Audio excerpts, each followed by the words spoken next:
morning. Happy hump day, everybody. Wherever you are, however you may be listening, thanks for making us part of your day. Sorry I was late. I was talking to Jen, getting ready, and spilled my coffee all over my hoodie and shorts. So I had to go change real quick and clean up some coffee off the floor. So there we go. You like this hat, do you? It's a little scattywampus. Is that it? You didn't spill it on anything, did you? Didn't get on any of the computer. No, we're okay. No part of the computer. Glad you guys like the hat. Happened before. Do you like my hat, Jen? Do you want to start off with giving me a compliment? It's kind of dark. Do we have any? It's very dark over there. We can see it. From what I can see, it's what's it say? Think different. Got it. It's a great hat. It's the Apple. It's the Apple logo, sort of. Oh, the old one, the old school Apple. It's dark. Yeah, that was there. Well, I'm going to turn up the brightness here a little bit. We can do that. A little too much, maybe there. There we go. How's the brightness there? Does I look better. There you go. Much better. I look shiny. Oh, we could have done this the whole time? Yeah. Could have told me.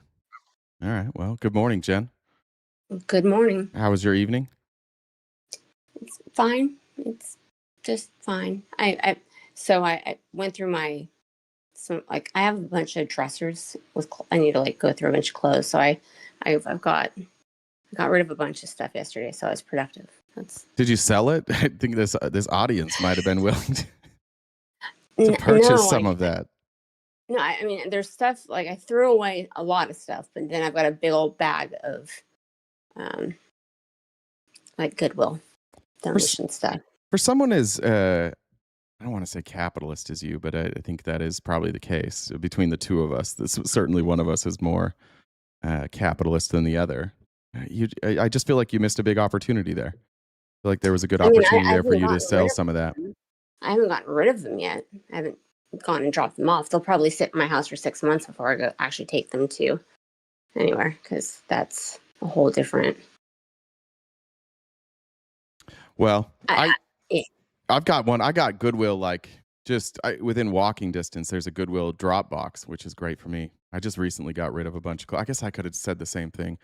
Who would have bought my old socks? Raise your hand if you were interested in my old socks. Actually, I don't ever send the socks. It was just old shirts. Thank you, MT Clark. I appreciate that. I've been really hesitant to wear this hoodie. It was a gift, but Adidas has a bit of a sordid history, and they don't always back the right causes. But I love this logo. It just reminds me of when I was a kid, the original Adidas logo. So it's a bit of a nostalgic hoodie. So I decided I can wear it since I didn't pay for it, and it's nostalgia from when I was young and didn't know any better. Does that count? That counts for wearing Adidas gear, right? I guess maybe I'm not as familiar with Adidas's. Right? Do they just not? Well, they're German. That might give you an idea. Okay. They tend to side with Zionists. They dropped Bella Hadid because of her there was something, I don't even remember why. There was something about Bella Hadid, who I believe is Palestinian, and they dropped her. Why did they drop Bella Hadid? First of all, don't drop Bella Hadid. She needs to be protected. That's just silly. Why did they do that? Does anybody know? I'm looking it up right now.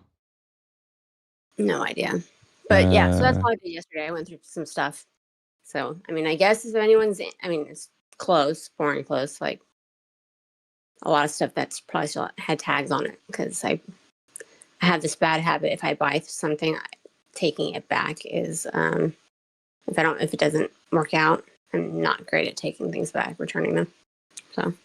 This is so bad. I didn't remember that this is what it was. Adidas has dropped the supermodel Bella Hadid, who's half, and this was in 2024, who is half Palestinian, from an advertising campaign for retro shoes referencing the 1972 Munich Olympics. Israel had criticized the choice of Miss Hadid. It accused her of hostility to Israel and noted that 11 Israeli athletes had been killed by Palestinian attackers at the Munich Games.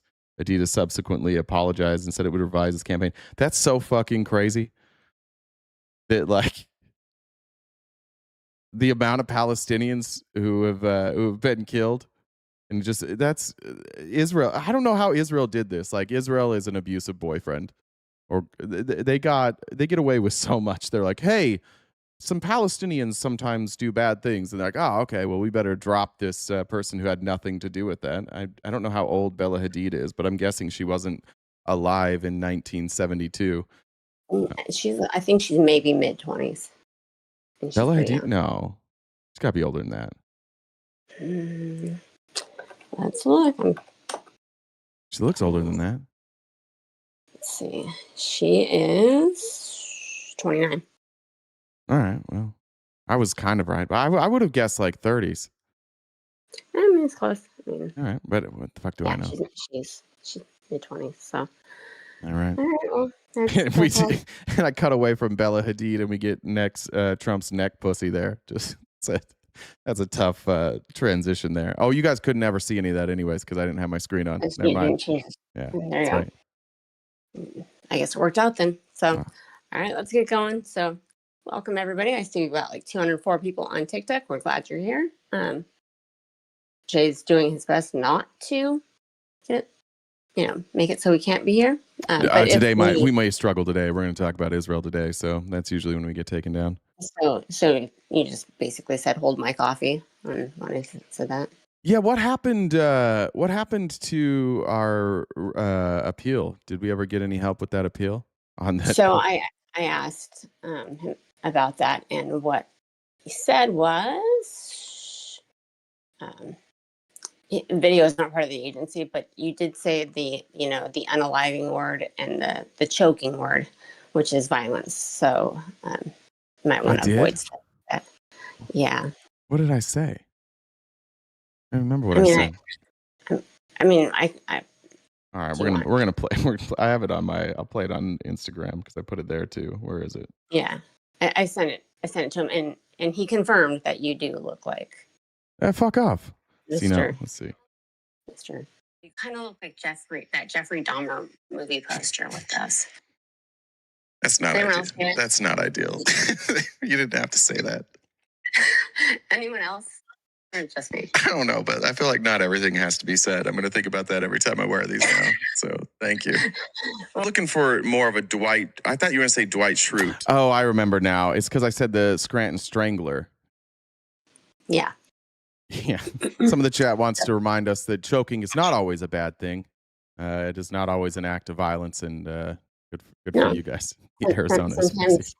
Sometimes choking and hitting. No, Jen. We cannot. We're not doing that. Sometimes neither of those are bad things. It doesn't even weird me out that much. It's just hard to imagine you being submissive in any situation, period. It's not even necessarily like that. It's that. I think that's part of it, obviously, because like I'm a child when it comes to anything sexual and talking about it publicly. But just the idea of you submitting to anybody ever is crazy to me. I mean, who's saying I'm doing the submitting? Okay. Okay, good point. Yeah, you're right. No, you already told us that the other day. You said that you use daddy, so there you go. Possibly. I mean, I gotta keep it on your toes. That's how we do things. So, but anyway, so we're gonna get going with the show. So Ack already started the dollar train. Thank you. He said, hop on, the water's great. Thanks for the $5 there, Ack. Yeah. Anyways, we got the gift goal. We need to hit that gift goal each day. This is our job. So Monday through Friday from 9:30 to 1, we do the show. So if we don't hit the gift goal, we can't keep the lights on and keep doing this. So Venmo, Cash App, PayPal, Super Chats, all of that go towards knocking out the gift goal. Not a paid member or subscriber wherever you're watching, please become one so you can join us for members only events. If you disagree with our TP and would like to come up and talk to him, you can do that. How you do that is you send me a message on Discord. My Discord is the same as the Venmo, so Jen with 2 N's, Deb with 2 B's, the number 1. Check out the link tree in the bio. We're on most social media platforms. We've got merch. Jay's on Cameo. We upload these episodes to Spotify. What else? There's something else I feel like I was forgetting to say, but it's not a big deal. When I was going through all my clothes and stuff, I found a guy in my your clothes? No, in my attic. He was kayaking. He was kayaking? Uh-huh. Turns out he was a ceiling rafter. A what? Ceiling rafter? No. 1 out of 10. That one was bad. Hi, Massie. Hey, good morning, sunshine.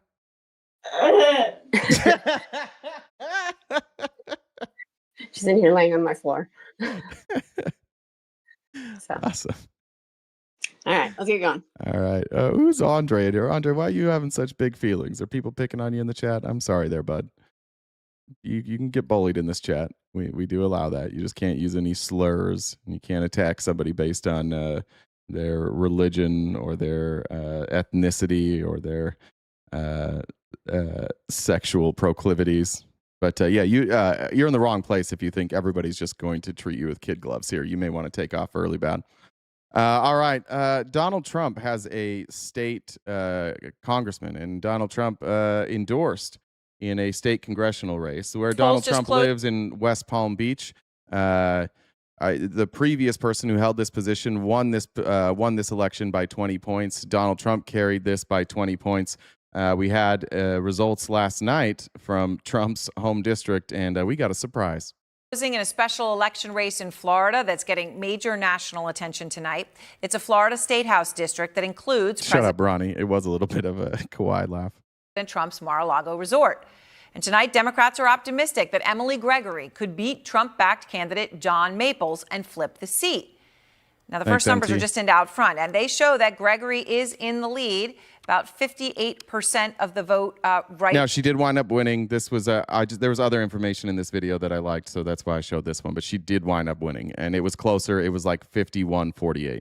Now, and you can see polls are closed. You can see, though, we don't have all the results, but right now the lead for Emily Gregory is 3,000 votes, and she is out front now. She is the Democrat running in that Florida State House special election race that includes Mar-a-Lago.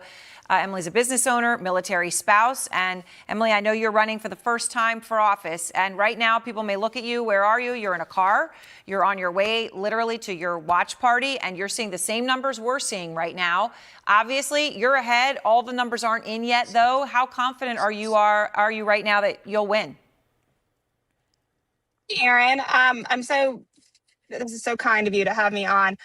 It's early, so we're feeling confident. What we're confident in is that we were talking about the right issues, and we were, knocking all of the doors and doing all of the things to get in front of voters and really hear their concerns. And we heard over and over again, property insurance, healthcare, and education. And that's what we focused on. And it's interesting that the people in Florida, the voters in Florida, keep talking about their property taxes being too high. I wonder why property taxes in Florida are so high. Oh, I remember, because they don't have an income tax. And this is why we say things like a flat tax or regressive. This isn't a flat tax, but for people who are very wealthy, like the property tax isn't going to ding you as much. It's not going to hurt you near as much as it's going to hurt everyday regular people. So property taxes are very high in Florida. One, because they don't have an income tax, but two, because they have hurricanes. And then she mentioned insurance there, which capitalism isn't taken care of very well because all these insurance providers are fleeing Florida, and Florida has been forced to do socialism and have state-sponsored home insurance for hurricanes. They're learning. They're starting to figure out that this no income tax just is a thing for rich people. It's a way for rich people to come there, not have to pay extra money, and then they'll drive up the cost of housing. They'll drive up the cost of everything else, and they can afford it. But everyday people wind up being hurt. We're feeling hopeful. Want to bet that the Republican wasn't going door to door talking about property taxes and insurance? Want to bet he was talking about the border and trans people? For tonight. So why do you think voters in your district responded to you and your campaign? I think they responded well. Because I saw that DeSantis is trying to get rid of property tax. I don't know where they think they're going to get their money. I haven't seen his proposal. Does anybody know where he thinks he's going to get the money to make up for getting rid of property tax? I am from here. This is my home, and I love this area. I'm from like 20 That's a good point. 600 million. Don't forget the 600 million that will not be reimbursed by FEMA for alligator Auschwitz. minutes north. And I love South Florida so much, and I did not think we were getting the representation we deserved in Tallahassee. So I decided to get off the bench and make Says they're in a surplus and they can just do it. I mean, I don't know where are they collecting money from? What other taxes? I'm not familiar with Florida's taxes, so they've got to be collecting taxes somewhere else if they have a surplus. I don't know. I'm assuming they collect a good amount of taxes from tourism. That's got to help. run for it, and I'm really proud. Yeah. I'm really proud of what we've built. So President Trump won your district, Emily, by more than 11 points in 2024, right? So it wasn't really one that you would think a Democrat could. Wait, 30 is that real? 30% sales tax? There's no way. Is that for tourists? Come in and win. I mean, was he a part, his presence and No, it's a 6% sales tax. Mar-a-Lago, all of that, was that a part of the race at all or not, as far as you see it? For me, not so much. I think my opponent put it front and center, and I focused on the issues that matter most to Florida families. Everyone is feeling that affordability crisis, and the last thing that Florida families needed when they're struggling is $4 gas. So that is what I spoke about, and that is what I talked to voters about. So it wasn't as much a factor for me, but perhaps my opponent focused on it. You know, if you win, President Trump's going to be one of your constituents, right? That's the reality. Mar-a-Lago happens. That whole affordability is a hoax is really backfiring in all of these elections. In every single one that's contested, Democrats are overperforming, way overperforming what the general public thinks about Democrats. Why? Because they're talking about affordability. And Republicans aren't allowed to run on that, especially if they are endorsed by Trump. They have to just run on, we got to deport more people. We got to do something about trans people. And let's blow up some more countries, should we? To be in the district, right, if you win. And obviously endorsed your opponent. We know that. But is there anything you'd say to him, you know, if you are the winner here? I would be happy to have a conversation, and you know, all 180,000 residents of District 87 are my priority if I'm so lucky to serve. So I will put them all with equal weight. And Emily, I want to ask you one other thing. Just, you know, as you're talking, and I know, you know, you're a military spouse, and we're, you know, in a war now. There are thousands of troops heading to the Middle East. How does all of this weigh on you and your family and those closest to you now? Yeah, I think some of us are sick of the term affordability crisis. I think we are sick of it, but mostly because our government's not doing anything about it. They're just making it worse consistently. So we, as a family, are very concerned about another endless war. Of course, it's outside of the scope of the State House, but it does have personal ramifications for my family.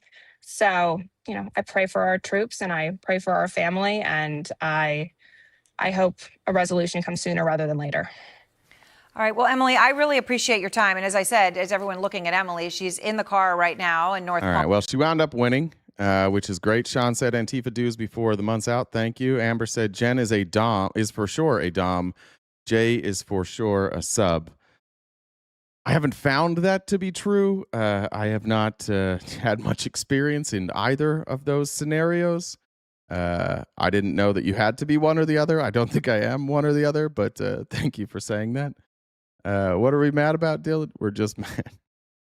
All right. What am I mad about? We're covering an election that the Republicans just lost. What are we mad about? We're mad that Democrats keep winning elections.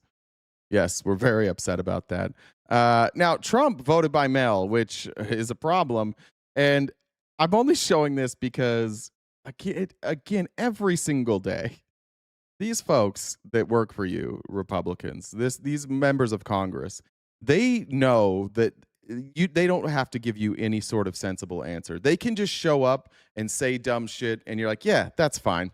Yeah, we agree with that. That's totally fine with us. Here's Mike Johnson being asked on why it's okay for Trump to vote by mail. President Trump has railed against mail-in voting as rigged. He said it's a form of cheating as recently as Monday. But he's also called on Congress to do away with certain types of mail-in voting in certain circumstances. But in yesterday's special election in Florida, he voted by mail. How do you square those two statements? Look, I think some states have handled mail-in balloting well. I think Florida is a good example of that. They don't allow fraud, and they have great systems. Which state allows fraud? It's just dumb. It's not a real argument. Well, when it's red states, we just say that it's good, and if it's blue states, it's just bad. Which states allow fraud? I mean, I was talking yesterday to Laurel Lee, one of our colleagues here in the House, and she used to help run elections in the state of Florida, and she talked about how many great processes they have in place to ensure that you don't have a lot of fraud. But that is not true in other parts of the country, and that is the concern. Which state does have election fraud? This is why, like, they can just say whatever, and you guys are going to go along with it. They don't have to give you any evidence. They just keep telling you red state good, blue state bad. Rules only apply to Democrats. Rules no apply for Republican, because Republican good. We all good. We do good. Trump good. Elephant good. Especially in a state like California, or states where they just send mail-in ballots to everyone for no reason whatsoever. States like Utah? States like Arizona? Which states, let's see, which states automatically send the mail-in ballots? There's California, Colorado, Hawaii, Nevada, Oregon, Utah, Vermont, and Washington. And have we ever found any fraud in any of those states? Can you point to that? I know they say California, they say Colorado. It is a matter of common sense. Nevada, you have to opt in.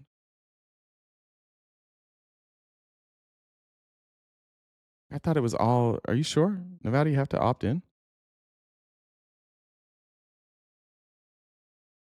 I thought you default. I thought you had to opt out. I think you automatically get a ballot, don't you? Yeah, opt out. Okay, yeah, that's what I thought. Yeah, I think you have to opt out if you want to vote in person. Daisha said, or Dasha, sorry, I don't know if it's Daisha or Dasha said, watching RTP after dark, catch it when I can. Thank you. That was yesterday, sent that in. So thank you very much for the $40 over there. It is an obvious thing that if you're mailing ballots out, inherently, it opens the door, at least the possibility of fraud. It's How? How does mailing out ballots open the door inherently, meaning that just the fact that it goes out in the mail means that there's a chance for it to be fraudulent? How? How does this inherently open the door for fraud? Let's do that one more time. They have no fucking clue. They are literally trying to pass a bill for no fucking reason. None of them can explain it. Sense. It is an obvious thing that if you're mailing ballots out, inherently, it opens the door, at least the possibility of fraud. It's how?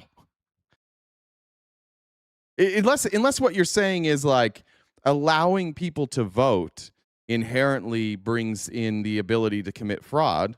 Sure, because then like anything, right? Like I could go pretend to be somebody else and vote, even if I could get a fake ID, or if I looked like them. Like that logic only works if you're saying allowing human beings to vote means that there could be fraud. But mail-in voting, that doesn't make it more or less likely that fraud is committed there. You elect a 34-time adjudicated felon, it inherently opens the door to fraud. That's true. They opened the door and they're like, fraud, come on in. We've been waiting for you. We will worship you. Is that from today? Yeah, OCD. I think that was from today. Is today the 25th? Think so, right? Yeah. My favorite Trump quote, spank me, daddy, harder, harder, please, down by the taint. I remember that. That was I think that was the first time he was president, when he was debating Hillary, if I remember correctly. That's what that quote was from. Amy said, look up states with highest voter fraud. Heritage Foundation has Texas and Florida as highest. No way. Is that real? Let's look that up. Did you do rate? Highest rate of voter fraud.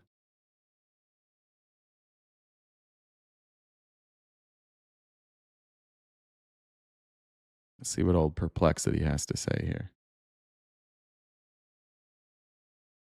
No evidence that any U.S. state has a high rate of voter fraud. True. Research consistently shows that the overall rate of proven voter fraud is extremely low in every state. However, across multiple studies covering decades and hundreds of millions of ballots, the rate of provable voter fraud is estimated at roughly a few cases per million votes cast, often far less. For example, Heritage Database and academic work find that even if you tally all alleged cases nationwide, the share of fraudulent votes is typically under 0.0001% of all ballots. Claims about high fraud states. Some outlets highlight specific states, Arizona, Pennsylvania, Michigan, Texas, because they had high-profile fraud allegations or contested elections. But analysis of those places still show only a handful of cases out of tens of millions of votes. News-based nonpartisan investigations 2020's battleground states likewise found that the alleged or confirmed fraud totaled well under 0.001%. I don't know where it is. But whatever it's going to be, even if Florida and Texas are at the highest, they're going to be a tiny, tiny fraction. You saw the Heritage Foundation, the study they did on election fraud, right? Yeah, that was the one over like the 30 years. We covered that. Yeah, we covered that. I just didn't remember them talking about specific states in that. Oh, here it is. Oh, thank you.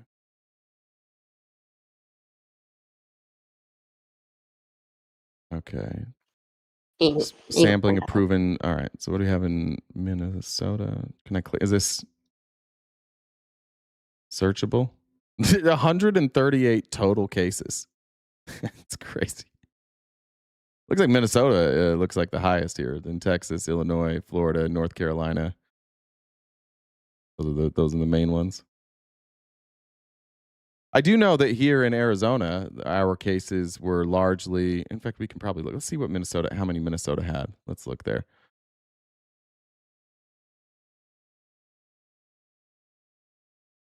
1, 2, 3, 4, 5, 6, 7, 8, 9, 10. Oh, maybe there's 14. They all led to convictions. 2022, 2021, 2018, 2017. Let's see what these are. Michelle Marie Landsteiner forged the signature and voted for a family member during a primary. All right. 90-day jail. It's $600, 90-day jail sentence was waived. Are these in? All right. So the last ones we had were in 2022. Accused of intentionally making or signing false certificates when submitting absentee ballots in Hennepin County. A non-citizen forged his father's signature as a witness on the ballots. Okay. Brad Haugen was charged by the state with one felony count of intentionally making a false or untrue statement on an absentee ballot. He requested an absentee ballot during the 2020 primary election, indicating that he was eligible to vote despite being a convicted felon. See, like, that's the thing. If you're going to cheat and you're going to commit voter fraud, they catch you, and it's not worth it. For your one vote, you want to go to jail for that? I don't think so. Trump should give Oregon permission to split from Portland and Salem. Those cities are terrorist states. Yeah, cool. Then you won't be able to pay your bills. That's a great idea, Ramboni. I've lived in Medford. I actually lived in Phoenix. Yeah, great idea. Cut off all the money from your state and see how well Oregon does. Rex said, hey, Jay, I was curious on your opinion on the Manosphere doc. Watched it myself, and it was underwhelming. No new info, just stuff we already knew about these losers. Yeah, it just made me sad, man.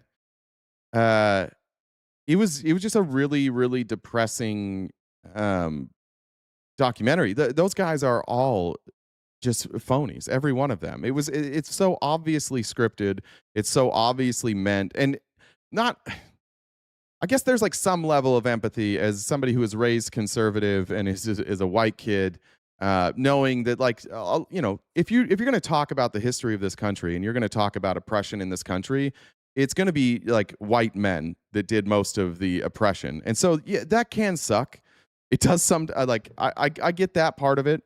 But just acknowledging that doesn't make you part of it. And these guys have recognized there's, people don't want to be held accountable. People don't want to be viewed as the bad guy. And they found a place where they could go and they could blame everybody but white men for all the problems in the world. And then these guys get their confirmation bias and they send a lot of money.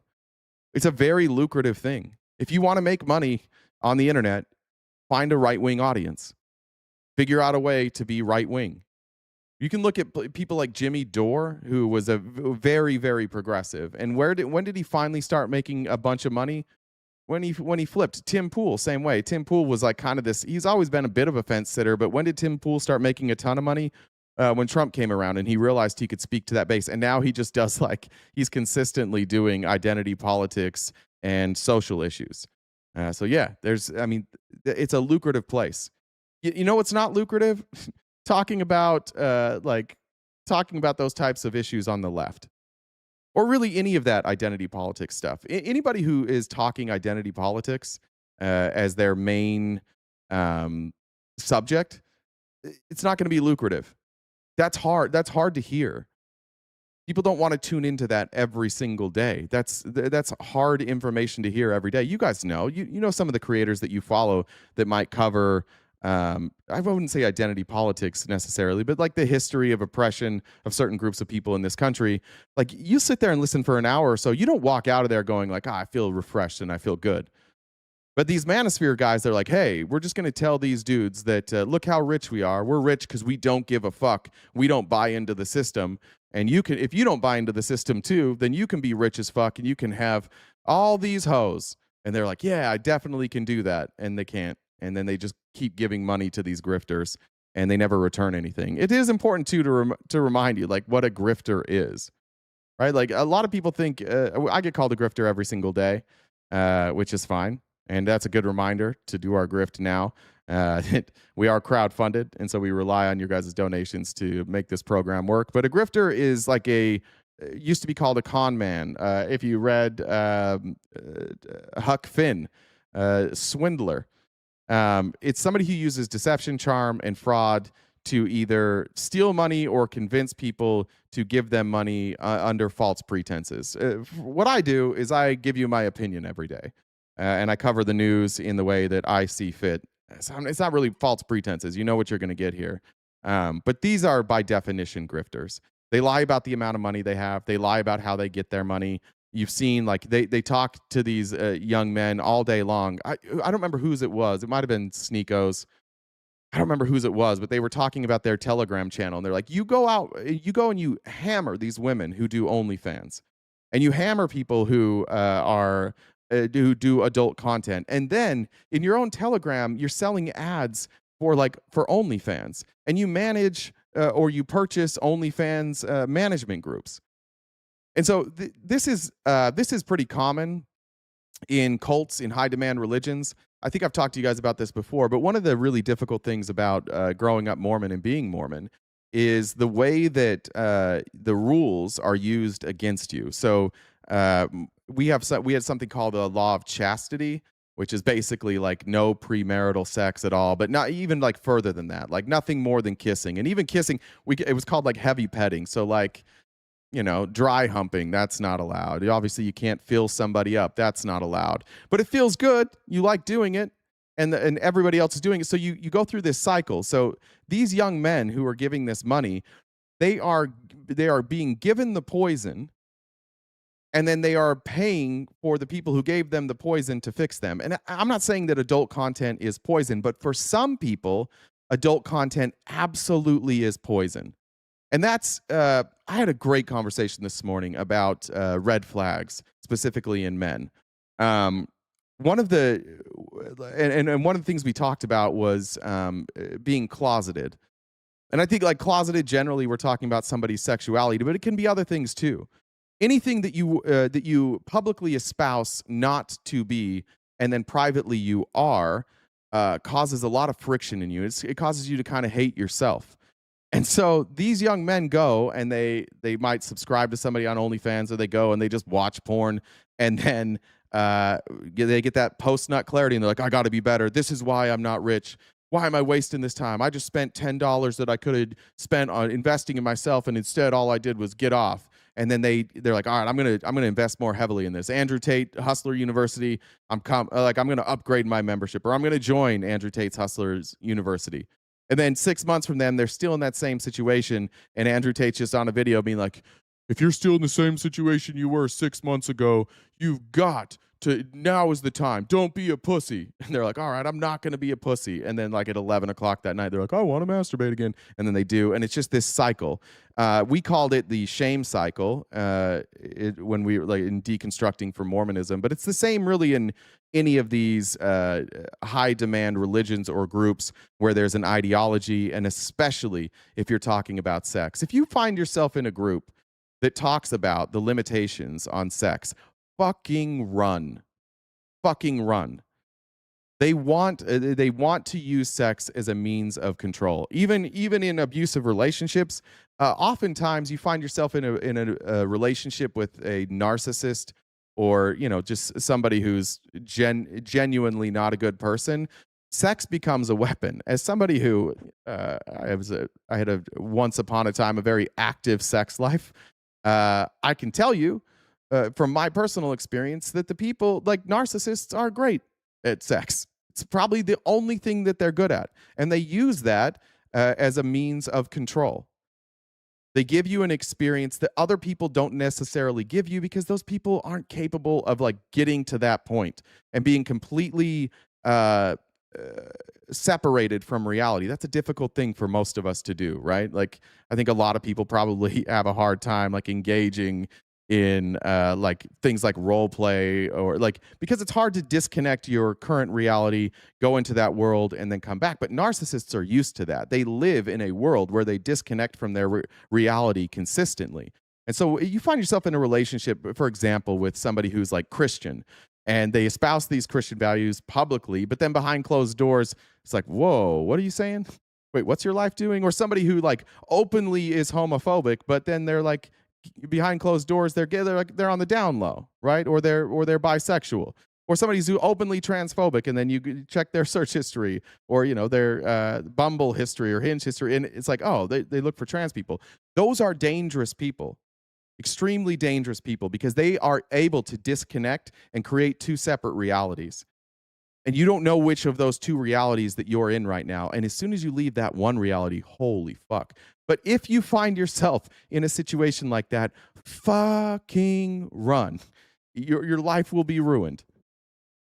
Don't stay. You can't fix them. You can't fix narcissists. If you have a friend that's in a relationship with a narcissist, you can't fix it. They'll win because they know how to use leverage. And that's what I got out of this manosphere too. Like, these are all narcissists. They all had bad childhoods. Most of them have daddy issues. Most of them probably had a dad who was a narcissist and taught them like not to feel, and to just toughen up, pull yourself up by your bootstraps. And then you have to learn to just separate the reality of your feelings and then the reality in which you live in. And that's a dangerous place to be. And it sucks that people inside the manosphere are spending so much time training this next generation to be narcissists. That poor kid that was that said he found himself like homeless at one point, living in his car, and he's like, how did I get out of that? I decided not to be a pussy anymore. I was going to go post more content. He's like, I got to do this. Like, I got to do this for my brother. His brother had died. And they're like, how'd your brother die? And he's like, he took his own life. Yeah, he was in that same cycle as you, bud. He's in that same cycle that you were in. So mostly it was just sad, to be honest. I wanted to laugh at it a lot more, but as I watched it, I just found myself getting more and more sad. Jeremy said, true hottest, wildest girl I ever dealt with was a narcissist. Again, that's just my experience, but that tends to be the case. And there's just something about that. A narcissist is going to be attractive to, especially if you have, if your life seems, if you don't feel like you have like a good direction, you feel like your life is kind of like unbalanced, or you aren't really sure what you're looking for. You're just kind of letting it happen. A narcissist at first can seem like they've really got all their shit together because they speak so confidently. And you think like, oh, that must be like a complete person. Look how they act. But eventually the facade falls. And that's what all these men in that documentary are. And that's what they're training people to be. And that's a scary vision for our future, in my opinion. Good question. Thank you, Rec. Facts. Good to see you. Said the grift is real. Thank you. Grifting like motherfuckers over here. Good to see you, Fax. Everybody, Fax, if you're here, Steve. Everybody say hi to Steve. It's the best show on TikTok early in the morning. It's the only show on TikTok that I regularly watch, so I actually probably can't say it's the best, but it's my favorite one. All right. Let's get to Harry Enton. Sorry, I went on a fucking tangent there. CNN projects Democrat. I want to look at some of this polling now from Harry Enton as we talk about the Florida election that just happened, where, again, the Democrat won in Trump's town. Trump carried it by 20. The last person to hold that seat also carried it by 20. Emily Gregory will flip a Republican-held state House seat whose district includes President... Jay trying to act like he isn't balls deep 24/7. Listen, I'm not. I have a very... Yeah, I'm not. We'll just leave it at that. I am a very careful person when it comes to dating and those type of relationships. So I'm not. Trump's Mar-a-Lago resort. CNN chief data analyst Harry Enton is with me now.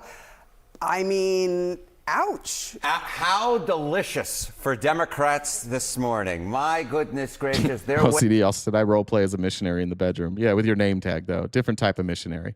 Waking up. Maybe they're going to get brunch at Mar-a-Lago and say yummy, yummy, because this result will make their stomachs feel quite good indeed. Florida's 87th House District election margin. Sarah is laughing over there. Look at this. In 2024, Donald Trump won it by 11 points. Look at this swing all the way to the left. We got Gregory, the Democrat, winning it by 2 points in this state house special election. I will also note that they flipped a state Senate district as well further north in the state. So double fun for Democrats. In whatever you want to say, like if you're a Republican and you want to look at this glass half full, what you can say, and what I think they will say, is that, oh, well, Trump wasn't on the ballot, so people didn't show up. Exactly. You guys don't care about anything. Why in the world would you allow your representatives to lose to Democrats? You don't care. This is legitimately narcissism. It's the same thing. Like now we're on to Donald Trump. It's legitimately narcissism. He has wrapped you all in his narcissistic bubble. So if anything good happens, it's Trump. If anything bad happens, it's definitely not Trump, or it was the lack of Trump. But Republicans don't care about elections. They don't care about issues. All these things they claim that they're concerned about, they seem to only care about Donald Trump. That they have been struggling with. Democrats have lost so much power in Florida over the last decade, and then they're able to win in Donald Trump's backyard. Democrats are absolutely loving it this morning. I'm laughing because you said that they were going to have brunch at Mar-a-Lago. Yummy, yummy. Really? Really? Is that what's going to happen? Food is always on my mind. Republicans outvoted Dems? How did the Democrat win then? Because I intermittent fast. Clearly. All right. How does this fit what we've seen nationwide so far? Yeah, okay. And it follows a trend, right? Yeah, it absolutely follows a trend. Look, what is happening around Mar-a-Lago is not just staying at Mar-a-Lago. It's expanding out. I mentioned that other district of the state Senate district they flipped last night in Florida, but it's not just there. It's nationwide as well. Take a look here. Okay, the average 2025, 2026 special election so far. Democrats are doing... Amy says, so does that mean Dems flipped over 30 seats now and GOP still 0? I heard one of those seats has been red for 45 years. Yeah, I mean, Democrats are absolutely dominating in historic fashion. If any election... If you want to bet on these markets, if there is an election within 5 points, bet on the Democrat. You would be like 30-0. You would have made a fortune if you just bet on Democrats in every contested election since Trump won. You would be very, very wealthy, depending on, I guess, how much you were betting. This 12 points better, up like a rocket versus Kamala Harris's baseline in 2024. This 12 points, very similar to this. Ramboni, I'm going to answer that, actually. Sorry. But you said, I find it hilarious if you raise rich people's tax and all the rich people leave in droves. You're finding something that's not true hilarious. The richest people in this country live in blue states generally. And blue states have had higher taxes than red states that entire time. How does that happen? You're just believing a thing that rich people tell you so that you will you'll keep supporting low taxes because you are a cocky little bitch. 13-point swing that we saw right in Florida, right around Mar-a-Lago in the 87th district. And I will note, I was counting it up, I believe that is about a dozen different special elections in which we have seen a flip from Republican control to Democrat control. So what is happening and happened last night in Florida is really emblematic of what we have seen nationwide so far, which is Democrats very much outrunning the baseline from 2024. That little jig was nice. All right. How does this look for the midterms? Because you can't absolutely predict it, but boy, you're starting to get some real signs. We are getting some really big signs. Look, part of the reason we look at this is not just because I love elections, which I absolutely do. I mean, there was a reason why I wrote in my high school paper about... Alfredo said blue wave is huge. Trump will try to cheat in November. I mean, he'll always try and cheat. Elections, why I watch old election night videos as well. It is because they mean so much. I don't know why I have to say, like, they're trying to pass the SAVE Act now. That's, yeah. They've done redistricting in every state that he's tried. Yeah, like he's actively cheating. We don't even have to say like, I think he might cheat. No, he already started cheating. He's already doing it. For power come November. Look back through the history books. Look back since I was in high school. Look at the special elections and midterm results. When a party outperforms in special elections in midterm cycles since 2005, look at this. 5 out of 5 times that same party went on to win the U.S. House of Representatives. The fact that Democrats are outperforming not just around Mar-a-Lago, but nationwide as well, is a very telling sign for the future. Look. Sometimes history isn't always prologue, but in this particular case, based upon everything we're seeing, I'm betting it is. What happened last night in Florida probably is emblematic of a larger sign that Democrats are very much likely heading towards getting back the U.S. House of Representatives. You know what we learned? That's a great point. Alicia Marie said, Dems are doing better now, but not because they've gotten better at messaging or campaigning. It's because Trump is making a fool of us. This is still a problem. Yeah, 100%. This is not a reflection on how well Democrats are doing. Just so we can be clear here. This is a reflection on how fucking bad Donald Trump is, because they are doing virtually nothing. Democrats are doing almost nothing. And Americans are like, we would rather have people sitting on their hands than Donald Trump and the Republicans. So absolutely right. Nobody should be patting Democrats on the back. Nobody should be a proud Democrat today with our elected leaders. This is all happening because Donald Trump is dog shit. Also today is that your dream has come true. From high school to now, you're now working elections. You're involved. Let me just tell you this. If you had told me a decade or 2 decades ago I'd be right here, my dear friend Sarah Seidner, I would have taken it every single Dreamcatcher. Dreamcatcher. Come on, Harry. All right. CNN can now... All right. There we go. Okay, let's look at this. I want to show this from Adam Schiff. As the government shutdown continues, we talked yesterday, Republicans are all now blaming Donald Trump, saying that we want to pass this bill. You saw John Kennedy saying we would have a bill passed, this would be done, TSA would be funded, but Donald Trump won't let us fund it, so it's going to be held up. Here's Adam Schiff on this morning on CNBC with Joe Kernan, who is... I don't know. Is he just stopped doing homework? Why is he always surprised by everything? But here he is talking about the TSA funding. I think that before we fund, for example, ICE agents or Customs and Border Protection, we should insist on certain safeguards, namely that they operate with the same standards we ask of a local police department. We're asking neither more nor less than a local police department. So before I approve funding for those agencies, given the abuses we have seen, given the blood we've seen in the streets, that's something I want to see happen. Now, I don't want to... Yeah, I think it's fair to say we're going to withhold funding from an agency who keeps killing American citizens. I think that that's fair, especially in the way that they're doing, like not being attacked.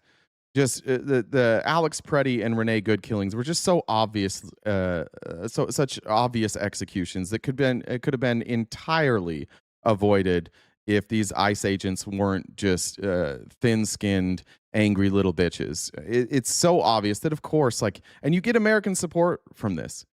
Not that many people really give a shit that ICE is being defunded, or that they're refusing to, I guess not defunded, they're refusing to fund ICE. Very few people give a shit about that. This guy Fox says, makes me feel like they know they can't actually steal the midterms, otherwise they wouldn't be trying all this stuff to suppress the vote. I agree with that, Fox. I do think that the numbers are far too slanted for them to be able to steal midterms. Hold up the rest of what DHS does. So I fully have supported vote after vote. I think we've had 10 votes to fund TSA. I have supported and offered. It's not a clean bill. It's not a clean DHA funding bill, which has been the business as usual. Who cares? The joke curtain. But it's not clean. Okay. Cool. Yeah, that's what he's saying. He's saying we're not passing a clean bill because ICE isn't doing what they're supposed to do. They're killing American citizens, and we're not doing anything about that. So they're not going to pass a clean funding bill because they don't want to fund ICE. I don't know why Joe Kernan is always so confused by everything. Yeah, Joe, that's what we're fucking doing. What are you talking about? Joe's argument and the Republicans' argument is just let us do it. Just let us keep doing it. And if you don't let us keep doing it, then we're going to make sure that none of these other programs are funded too, but we're going to blame you. Usual for the way it's usually done. Once again, the business as usual right now is people getting killed in the streets. So I'm not for that business as usual. But I also don't want to see the Coast Guard funding held up or FEMA funding held up or TSA funding held up. And we should, I think, narrow down to the things we disagree and keep negotiating on that. With respect to other things, we should fund them. And I think most immediately, we need to get those TSA security people paid and address those long lines at the airports. All right, here we go. ICE are being attacked. No, they weren't. Renee Good didn't attack them, and neither did Alex Preddy. And you have to be an absolute dipshit to think that they were attacked in both of those scenarios. Like, you're just making shit up. That's somebody who said, like, is this a confirmation bias live? That is confirmation bias. That's crazy. They come out before we see the video. They come out and they say that Renee Good tried to run over ICE agents who were removing a car from a snowbank. Then we see the video. No snowbank. She doesn't try and run over multiple agents. Trump says the agent was run over and they can't believe he's alive after seeing the video. We see the video. He might have got a little bump on the knee. Like, they lied about all of that, and then you guys are like, well, we already decided that it was an attempted murder. What did Alex Preddy do? Try and help up a woman that an ICE agent threw to the ground for no fucking reason? She was just backing up to the sidewalk, and he threw her to the ground. Oh, no. What a bad guy, this Alex Preddy. Like, this is exactly what we're talking about with narcissists. Like, they can do no wrong. Donald Trump has convinced you that everything he does is good, even on the surface when it looks bad, even when it's abusing people, even when it's killing people. Oh, well, it's Trump, so it must be justified. Site B Studio says, do you think Democrats will seize this moment to advance more progressive policies and build on their momentum at the ballot box? No, I don't. I think I think that they will sit on their hands like always, and they will regain control for 2 years. They might win a presidential election. And if they take somebody, if we wind up with somebody like Gavin Newsom, all this shit that Donald Trump did will just be forgotten, and the Republicans will regain power very quickly after that. If you try and run Joe Biden again, even if it's a younger Joe Biden, you will gain nothing. It will be business as usual with a D next to the name instead of a R. Like, it won't be a psychopath, and it'll feel like a breath of fresh air like it did with Joe Biden. Like, it felt more calm. And then at the end of Joe Biden's 4 years, we're like, okay, yeah, it was more calm, but like, did that much change? Like, got Chips and Science Act, we got infrastructure. Those I thought those were good bills. Everything else kind of stayed the same. Like, the tax policy stayed the same. We were still just handing over money to Israel to go do genocides. No, I have no faith in the Democrats to do the right thing and be more progressive, but I would love to be wrong about that. That'd be pretty sweet to be wrong about. There was some over here from Jen. Amber said, Dems, if you want better candidates, we do have them, but you have to get them through the primary. We are showing we can get them past the DNC's pick. That's true. That is one. If you're looking for silver lining from Democrats, is that progressives are overperforming in the primaries. And then when they get to the general, they also overperform.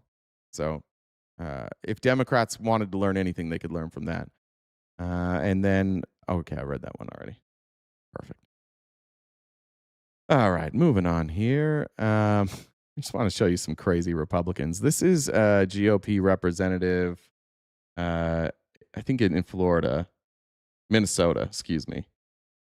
This is a representative named Mary Franson.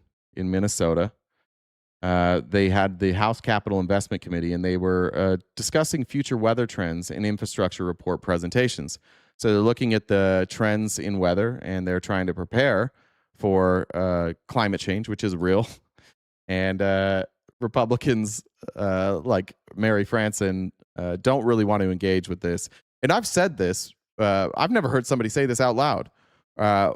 I believe that this is true. This is how I felt when I was a Republican. This is how all my Republican friends who are Christians feel. I've just never heard a legislator say it out loud, but finally, she had the courage to say it out loud. And that's why when we talk about climate change, I don't get upset about it. I don't get worked up about it, is because my faith is not in climate change. It's not in scientists dictating what we should and should not do to save the environment, because my faith is in Jesus Christ, right? He's the same today, tomorrow, and forever.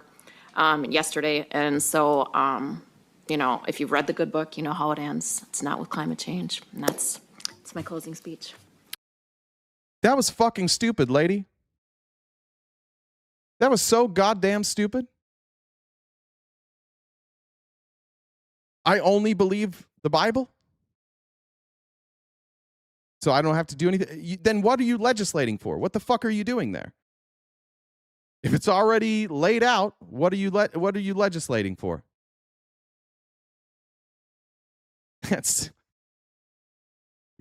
But that's honestly, that's the Republicans here. They won't tell you that, but that's why they don't believe in climate change.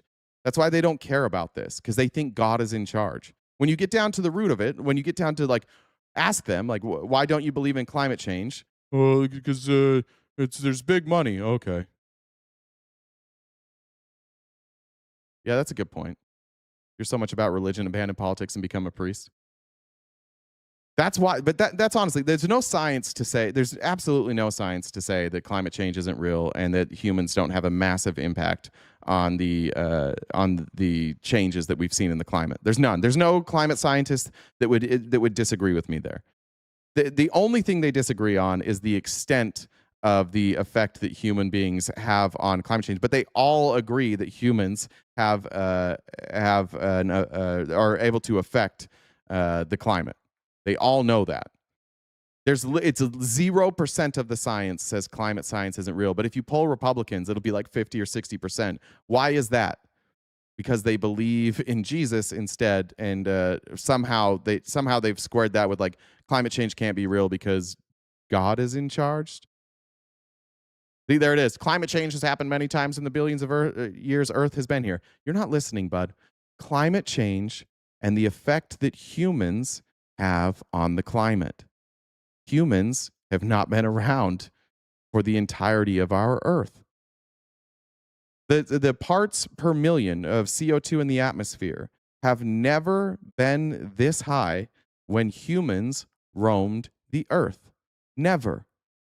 Ever, ever, ever, ever, ever, ever, ever, ever, ever, ever, ever, ever, ever. So you can point back and you can say, oh, what about when we had volcanic activity and the parts per million were double and triple? In fact, here's a good time to bring this back. Let's just bring this back. We've been very nice to him, and maybe he needs it.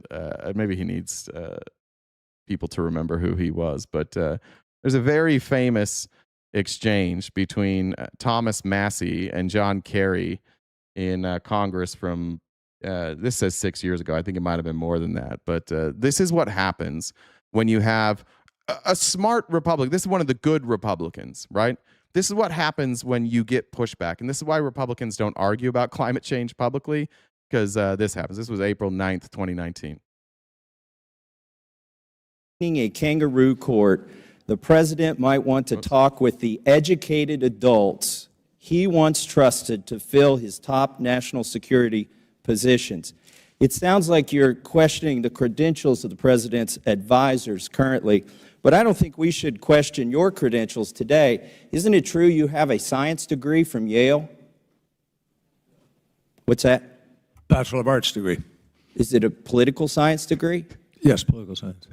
So how do you get a Bachelor of Arts in a science? Well, it's liberal arts education and degree. It's a bachelor. Okay. Thomas Massie, do you think you are a scientist, sir?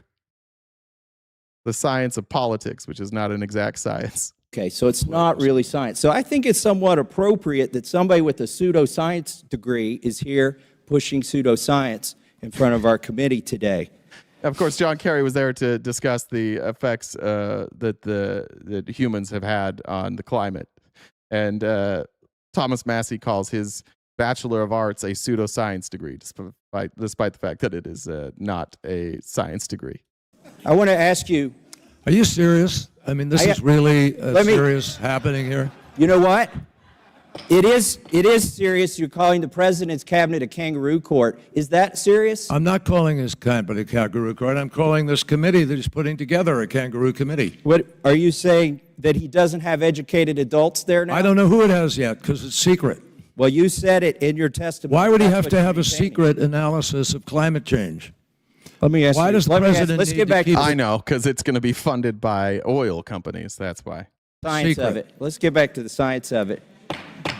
But it's not science. You're not quoting science. Well, you're the science expert. You got the political science degree. Look, let me ask you this. What's the consensus on parts per million of CO2 in the atmosphere? About 406, 406. You'll notice in the chat, now that we're talking about actual science, Republicans don't really know what to do anymore. So they just start chanting slogans and insulting people. I know that this is very confusing for you. I know we're talking about science and Jesus, but relax. Okay, 406. Are you aware? 350 being the level that scientists have said is danger. Okay, are you aware? 350 is dangerous. Wow. Are you aware that since mammals have walked the planet, the average has been over 1,000 parts per million? Yeah, but we weren't walking the planet. Let me just share with you. Why do you think he said mammals instead of humans? Because somebody fed him that line. This is Thomas Massie getting talking points from a oil company. That we now know that definitively at no point during the past 800,000 years has atmospheric CO2 been as high as it is today. You go when I was in the South Pole, I wasn't at the South Pole, when I was in McMurdo, we couldn't get to the South Pole because of the weather, but I was given a vial of air which said on it, cleanest air in the world. It was 401.6 parts per million. That is 50 parts per million, already over what scientists say. The reason you chose 800,000 years ago is because for 200 million years before that, it was greater than it is today. And I'm going to submit for the yeah, there weren't humans. Record. Yeah, but there weren't human beings. I mean, there was a different world, folks. We didn't have 7 billion people. So how it's higher in Mars too, or on Mars. Yeah, there weren't human beings. That's the Republican argument, is before humans could exist, it was worse. All right. To get to 2,000 parts per million if we humans weren't here. Because there were all kinds of geologic events happening on Earth which spewed up. Hold on. This is my favorite part. I'm so sorry. I'm going to go back. This is by far the best part. Geologic events happening on Earth which spewed up. Did geology stop when we got on the planet? Mr. Chairman. The geology stuff. Just remember this. When we hear Thomas Massie speak today, and we're like, he's got it together. Did geology stop? No, but there are times when there are more geologic events than others. And that's what formed the Earth as we know it now, and the atmosphere that makes us able to be alive. And part of the reason why other planets don't have life. In fact, if you've ever watched like Elon Musk talk about how he wants to build life on Mars, he's talking about like nuclear explosions to make a climate, so that they can create the same type of climate we have here. Everybody recognizes if we're going to live on Mars, you have to go in and cause a bunch of either geologic events, or you have to replicate geologic events like a volcano. But Thomas said, did geology stop? This is just not a serious conversation. Your testimony is not serious. I agree. When you can't answer the question, that's the best answer you got. I did answer. I submit for the record. You don't know what the question is, Tom. An article called "The CO2 Deficit." Thank you, Secretary Kerry. What is your you avoided my All right, colleague. we're going to leave it there. I just wanted to remind you that, like, this is what Republicans are. They just don't. If they don't want to believe something, they just don't, and they make up the worst possible argument. And even when they get their pants pulled down, there's people in the chat defending Thomas Massie. That's one of the most embarrassing moments in congressional history. It's one of the most viewed moments in congressional hearings to show like a member of Congress getting absolutely owned. And people in this chat are like, yeah, dude, Thomas is right. Okay. More crazy Republicans here. Because just remember, it's always a grift. And these religious zealots, they're just trying to make money off you. And they're the ones on the far right now, they use hatred, they use bigotry, and they use fear to try and get you to give them money. And now the new grift is this. And if there's ever been a case for preachers to have private airplanes, this is it. The gospel has to keep getting out. So I want to encourage everybody who's partnered with ministries and ministers who travel often, make sure you continue to support them so they can get to where they need to go to preach the gospel, to set slaves free. We can't allow this to hold up the preaching of the gospel. To set slaves free? You got to give us private jets. Hey, speaking of that, how did you get out, Troy? I actually called a friend that has the plane. And he came up from Baton Rouge and the brother came and rescued me and picked me up and brought me out here to Colorado Springs. And if that hadn't happened, I wouldn't be here today. So I praise God for that. Yeah, but don't crops along the way. Yeah, I did. Exactly right. Yeah. But come on. Yeah, and also, ministries shouldn't have airplanes. Joseph, they shouldn't have airplanes. Yeah, those crazy televangelist airplane preachers. I believe in air preachers in the sky. Preachers in the sky is what we need to be preaching. We need to get the gospel available. Give us all air. It is like a Righteous Gemstones episode. This would be scripted into Righteous Gemstones. Through every available means. And you know what? I got no problem with an airplane because we have one. What's this right there? Is that your YouTube views plaque there? Getting paid for Jesus? I think that's for 1 million subscribers. I think that's what that is. Anyways, it never ends. It would be cool if they were at least like if they were telling you stuff that was true, but they're all convincing you not to believe reality and then give more money to them. And you're like, okay, as long as I can avoid reality, I'll do it. All right. Big win coming out of New Mexico. Here's the New Mexico Attorney General. Meta has been ordered to pay. Raul Torres on CNBC this morning. There's been a lawsuit, and this is going to have reverberations. Now, this is going to be appealed, but if this winds up standing, every state in the country is going to sue Meta, and Meta is fucked. And then we're going to find out just how much Meta was able to get out of Donald Trump. Is Trump going to step in and pardon this? We'll find out. I don't even know if he can with a corporate crime or not. I don't think he can, actually. This is going to be civil, so I don't think he can. But we'll find out how much protection Meta's bought from the government. But this case in New Mexico did not go well for Meta.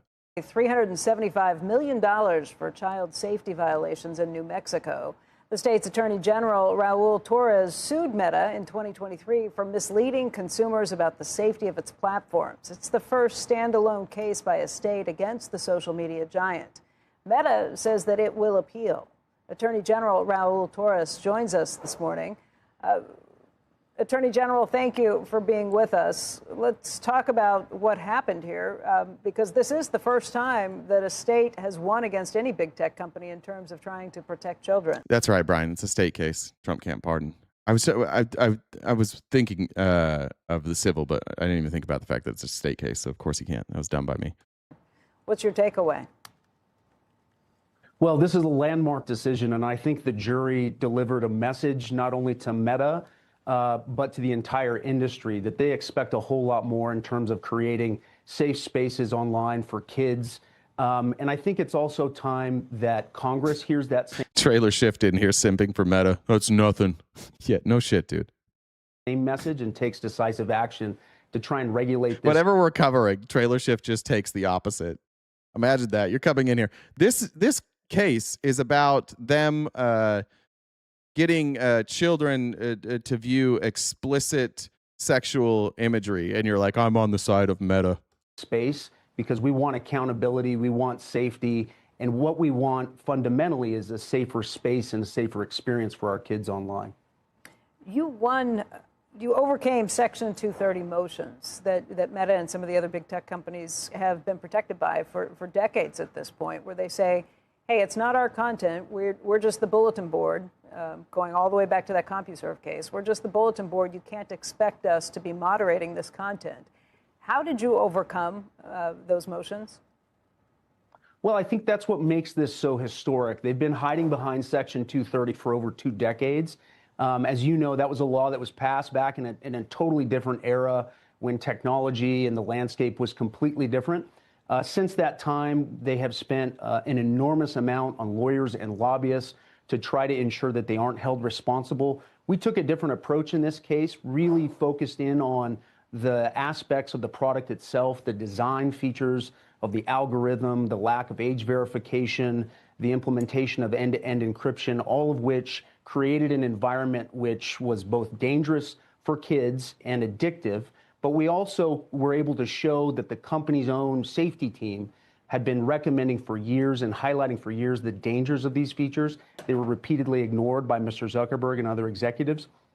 I think fundamentally that's what made the difference in this case.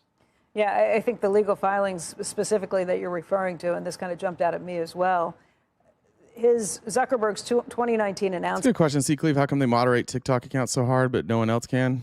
I don't know. Maybe because of the live feature, it might be easier. Good question. To make Facebook Messenger end-to-end actually, they can moderate these other ones, and that's what this lawsuit is. That's why they're paying damages, because Meta can mitigate this, and they choose not to. By default would impact the ability to disclose to law enforcement some 7.5 million child sexual abuse material reports. And that was what internal emails, internal messages from Meta highlighted, and that those were the type of messages that were being ignored. Yeah, that's exactly right. And it was interesting that they moved fully to end-to-end encryption the day after we filed this lawsuit. Yeah, that could be right. Actually, when you say because China used to own it, dog lover, that's true. I mean, China is heavily censors TikTok in China. And so I guess that could be correct. The fact that they had that feature makes it easier for moderation. They build that into their and looking back, would you prefer that these tech companies would have had systems more like China? Probably. I mean, I have a daughter and she watches YouTube, but it's hard. Like last night I was trying to prepare the show and also watch her. She was watching YouTube while we were eating, and I'm trying to like listen to what she's playing and make sure that it's age appropriate. I would love there to be more censorship, especially for kids. I would love that. Then in the middle of the trial, are you Republicans against censoring stuff for kids? They actually made the announcement that they were going to unwind end-to-end encryption. I think in part it was just one more aspect of the decisions that have been happening inside the company, which points to this default setting of prioritizing profits over safety in terms of ignoring safety recommendations from their own internal staff. And it's one of those things that really grabbed the jury's attention. I think it's noteworthy that this was a 6-week trial. The jury came back in less than a day. That's a pretty resounding message for Meta and for the entire industry. Meta itself. I like some of you. Like I understand you want to put it on the parents. Obviously, I am. But if I'm a parent, what do you want me to do? Sit there and watch every word that comes across the screen for my kid? Like what kind of experience is that for a kid too?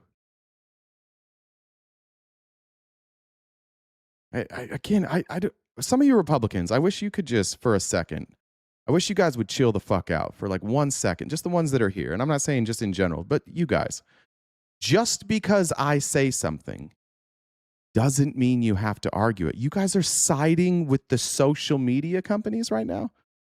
Donald Trump, since he took office, has been trying to get 230, the very thing that they're talking about here, repealed. Because 230 allows these companies to safeguard themselves, so they can just be like, we'll put it on the parents. And then if your kids happen to come across something, sorry, you should have done a better job. No, why do we not hold corporations responsible for that? You're really on the side? You guys are really going to side right now with Facebook? That's who you're going against Trump, which that's got to sting. Going against me, and you're siding with Facebook. Don't just disagree with what I say because you don't like me. This is a wild take to be on the side of Facebook's actually the good guy here. It's on the parents. As that not only do they disagree. Censorship is not a slippery slope. That's fucking bullshit. Everything's a fucking slippery slope if censorship's a slippery slope. This water that I'm drinking is a slippery slope. Did you know you can die from drinking too much water? It's not a slippery slope. Everything is censored. Why is there not porn on YouTube? Why is there not porn on your kid's Facebook page? Why?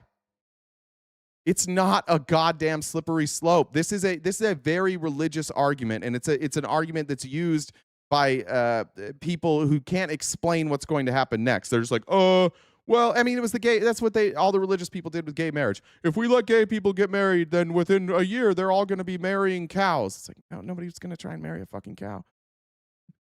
But if they want to, we could just say that's illegal. They can't argue like, I could marry a cow. If two men can get married, then a cow and a man can get married. No, consenting adults does not include cows. It's not. It should be censored. Social media should absolutely be censored. You should have to opt in to a version that is less censored. Why? Because you can be manipulated. Why would you put yourself in that position? Why would you put anybody in that position? I understand you guys look at it probably with this being a political show. You may look at it from the sense of political suppression, but even then, that's never really been a problem. That is such a bullshit fucking problem. It was all Republicans wanted to talk about, especially after the 2020 election, but it was literally no big deal. Like, you guys talk about the Hunter Biden laptop story all day as if it was censored for more than 24 hours. And it was only censored by one fucking platform, Facebook, for less than 24 hours. You just couldn't share it. You could read it. You couldn't share it for less than 24 hours. And that was like the biggest crime against humanity. Twitter's never been that censored. Twitter's just like, we didn't want Nazis. And then Elon's like, yeah, we do want Nazis. And so now the Nazis are back on Twitter. And I'm talking about like actual Nazis. Think about the people who were banned from Twitter. It's actual Nazis. It's not you.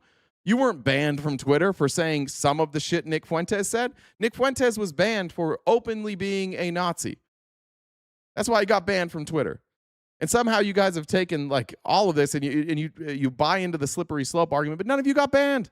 Almost nobody was banned. Just really fucking shitty people were banned. Agree with this verdict and they're going to appeal, but they say that they work very hard to keep people safe and that it's pretty tricky to weed out the bad actors when you have such large platforms. What's your response to that? Well, this is a company with a lot of technological know-how, with a lot of resources, and I think we should stop free speech on Twitter. Hate speech is not free speech. It's not protected. You can't use hate speech in the public square. If you're instigating violence through your speech, then it is no longer protected by the First Amendment.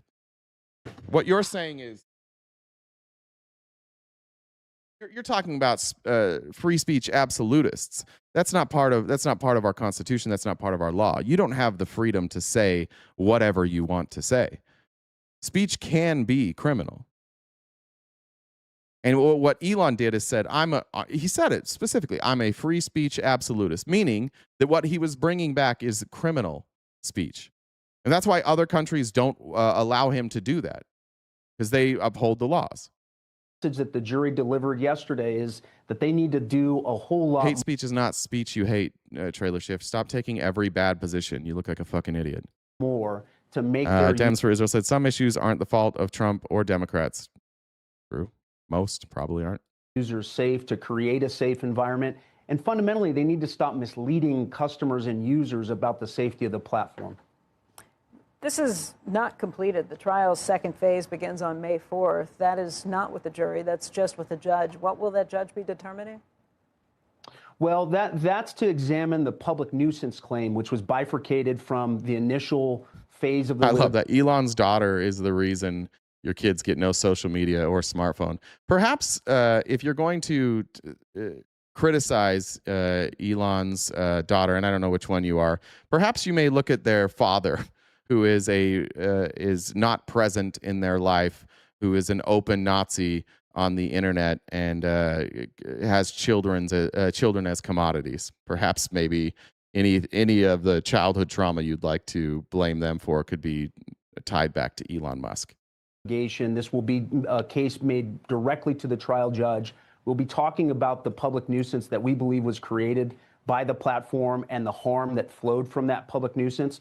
We could ask, and we will be asking for more financial relief for the state of New Mexico to remedy that, to help support our kids and create a safe digital environment. But more importantly, we're going to be asking for injunctive relief. That means changes to the design features of the platform itself, real age verification, changes to the algorithm, an independent monitor to oversee those changes, and fundamentally a demand that they do business differently in New Mexico. That's a win for kids. I can't believe that we have to. I thought this would be the part of the show where everybody in the chat was like, yeah, this is a good thing. But no, not quite. Okay. The rest of the show, we're going to talk mostly about how things that you may seem unrelated to Donald Trump enriching himself generally are meant to enrich himself. And no president ever has enriched themselves in the way that Trump is, not to any level. Legitimately, you can look at Clinton. We talk about Clinton a lot. We talk about Obama a lot. And it is true that after they left office, they had a lot of money. Now, Republicans will lie about this, and they'll be like, they entered office with no money and they left with all this money. That's not the case. They entered office with not very much money. They left office with not very much money. And immediately upon leaving office, they signed all these deals and they made millions and millions of dollars. They set up their charities like the Clinton Foundation. And I have a problem with that. I don't like that. I don't like that when you leave politics, you get filthy fucking rich, especially, or not especially, but like even as the president. I'm not a huge fan of that. I don't think there's a whole lot you can do about that. Those things you can have a problem with or not have a problem with, but it is nowhere near the same thing that Trump is doing, where in real time we're watching him create businesses, take a cut out of these businesses, hide money. He's now saying, like, for example, in this Board of Peace, he's saying that he's going to take $10 billion of taxpayer revenue and put it in the Board of Peace. That is a privately held group. It's not the government. It's not our government will not control it. Trump will control it, even when he leaves government. And for some reason, we think that giving $10 billion to this group to do God knows what is a good idea. And Trump's just saying he's going to do it. Congress controls the purse. They haven't given him that money, so we'll see what happens.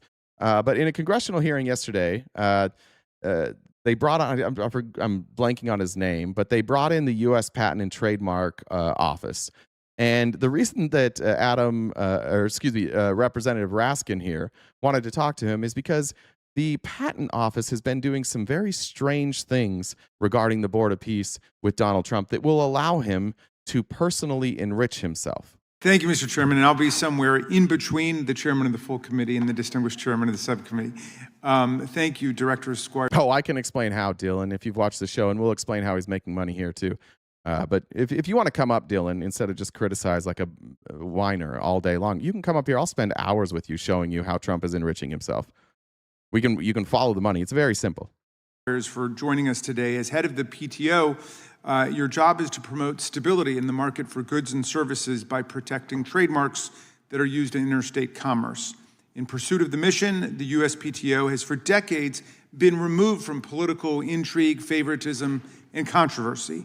By keeping politics out, prior presidents and USPTO directors ensured that applicants had a fair and honest system to rely on. It seemed to change last year. You and President Trump injected partisan politics into the work of the PTO, from working to strip trademark examiners of any right to collective bargaining, a right that they'd enjoyed for many decades, and firing the members of the patent and trademark oversight bodies, to refusing to respond to congressional requests for information. Your tenure seems to be threatening the traditional integrity and non-political nature of our system. You recently took an extraordinary and unprecedented action. Earlier this year, Thank you, Trailer Shift. Appreciate that. The USPTO itself filed trademark applications on behalf of Donald Trump's ill-defined private multi-billion-dollar global project called the Board of Peace. Okay. So just to set this, the Trump administration creates a Board of Peace. It's separate from the government. They say it's going to be funded by the government. And then he used the patent office to help him secure that patent. Why in the world would Trump, as president, be setting up a private entity that he is in control of, that he is saying is going to get $10 billion of taxpayer money? Feel free to explain how that's not an abuse of power and how that's not personally enriching yourself. You guys want to explain that? Why Trump is creating an entity called the Board of Peace that he chairs and owns, and he's getting a patent on it and claims that he's going to get money. Now, it's $1 billion to join that. So all these other countries that join and Trump is in charge, they're going to give him $1 billion each. What's he going to do with that money? We don't know. We don't have to know. So he's using his position as president to get $1 billion from each of these countries and allegedly $10 billion from us. You're going to tell me that this is all on the up and up? Yeah, and he's in charge forever. Exactly. President Trump has declared himself chairman for life of this elusive entity. He's promised billions of dollars from the taxpayers to the board, although Congress has not voted a single dollar for it. And he has secured billions of dollars from mostly corrupt foreign. The question is, Dylan, how do you explain Donald Trump as president creating a separate entity called the Board of Peace, which he chairs, and he is charging $1 billion for every country to be admitted into the Board of Peace, and saying that I'm going to take $10 billion from the United States and put it in there. And there will be no congressional oversight. It will just be Trump gets to do whatever he wants. This is completely outside of his role as president. Every president ever has completely divested from their interests. He is creating new businesses as president and trying to get taxpayer money to be pushed into those businesses. This is the most corrupt thing any president has ever done. And it's number 50 on the list of corrupt things that Trump has done since he became president. Governments, including Saudi Arabia, Kazakhstan, Azerbaijan, United Arab Emirates, Morocco, Bahrain, Qatar, Uzbekistan, and Kuwait. Beyond that, there's not much we know about this shadowy venture. We don't know its basic corporate structure. We don't know whether it's a registered entity anywhere in the United States or in any other country. We don't know who controls the billions of dollars in its bank accounts.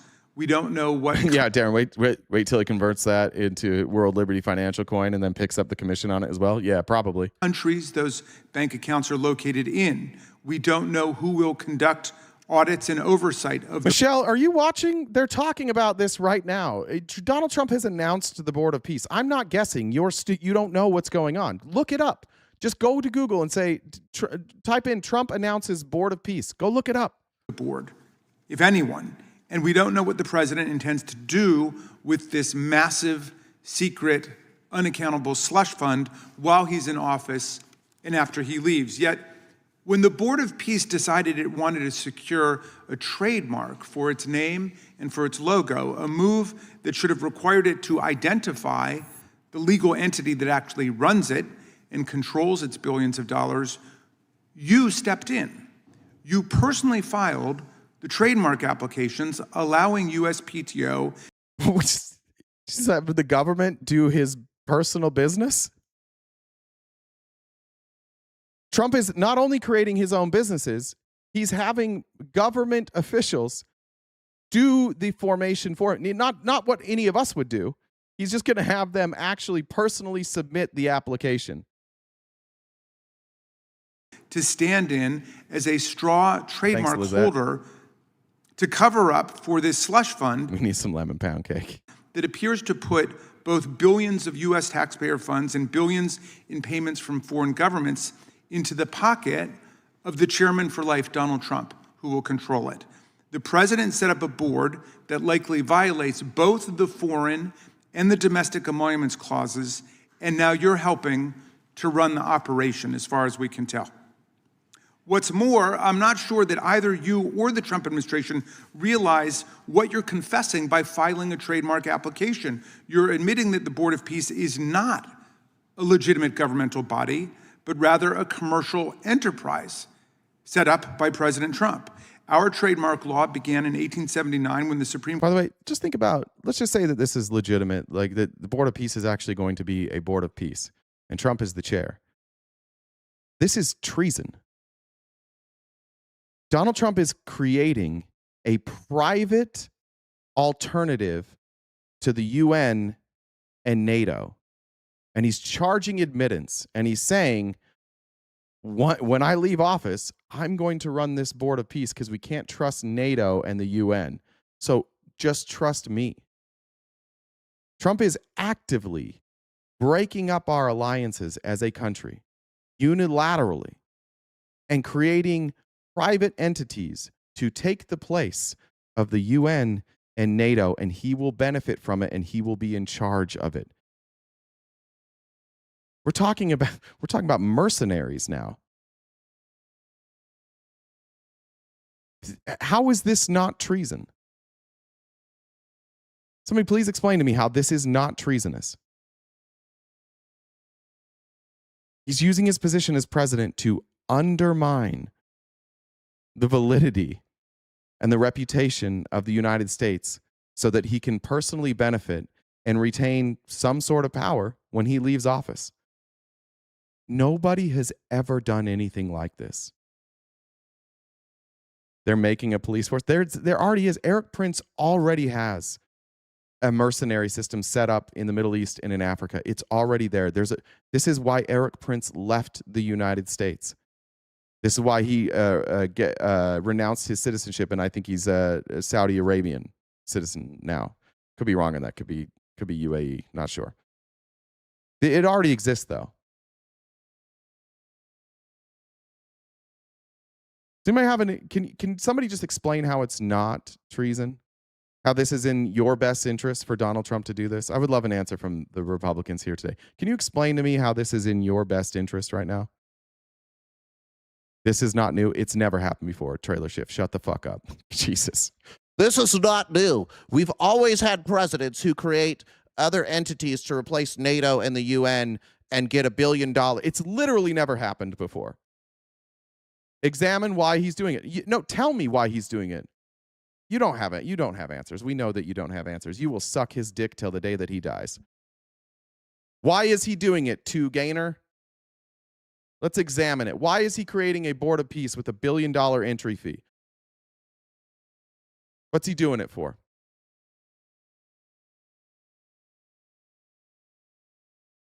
Mackenzie, stay on topic. Thanks. All we got is whataboutisms here. You little cucks. Why keep NATO when they don't do shit? Well, even if you wanted to get rid of NATO, you would replace it with, why cut out the United States government, Mackenzie? This is why it's treason. If you don't like NATO, fine. I disagree with you. I think NATO does a lot, and NATO has helped us a ton, and we've helped NATO a ton. But if you want to get rid of NATO and replace it with something, fine. But we're not doing that. We're getting rid of NATO, and we're getting rid of our foreign policy and just giving it to Trump. Be like, when you leave office, don't worry, you're in charge now. That undermines the United States of America. You are all siding with Donald Trump on this. This is how much of a fucking cult it is. He is saying the United States government should not be involved. I'm going to create an entity that now is in charge of world peace. And you, the voters, you don't have a say anymore. And he wants to use taxpayer money to fund it. Someone has to take charge and solve the war in the Strait of Gibraltar. There's no way you're real. You spell all that wrong, jackass. The Strait of Gibraltar? How could you falter when you're the Rock of Gibraltar? I had to get out the boat so I could walk on water. You don't even have your locations correct. All right. No answers from you? Great. Court struck down a trademark law that applied to any and all organizations. Okay, even then, you need money to do things. Why are you comfortable with Donald Trump taking our foreign policy away from you? Why don't you care that if he does this, you don't have a say in anything anymore? Why do you all hand over everything to him? Where's your pride? Where's your individuality? Where is your patriotism? You are literally ready to give America to him. You have completely abandoned any rational thought. It's just like, Donald Trump is God. Give him everything. This is so fucking wild to watch in real time. How many of you are like, yeah, he should do it. He should be in charge. Let him do it. Fuck our country. Just let Donald Trump and everybody who gives him $1 billion be in charge of everything. This is fucking crazy to see in real time. Designations. The court ruled that Congress could do so only under the Commerce Clause. So when Congress passed the Trademark Act of 1881, it was written to apply only to marks used in interstate commerce. The modern version of the Lanham Act in 1946 makes clear it only protects trademarks used in interstate commerce.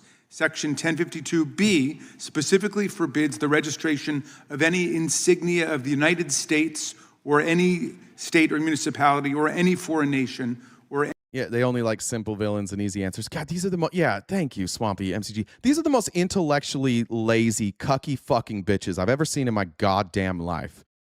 You don't even try and get an answer. You don't even try and have a thought of your own. It's just, you just watch the news. And I think what happens is you watch me because you don't know what's being said on Republican news. So you just watch me, and whatever I say, you're just like, I'm against that. I'm with Trump. That's your entire identity at this point.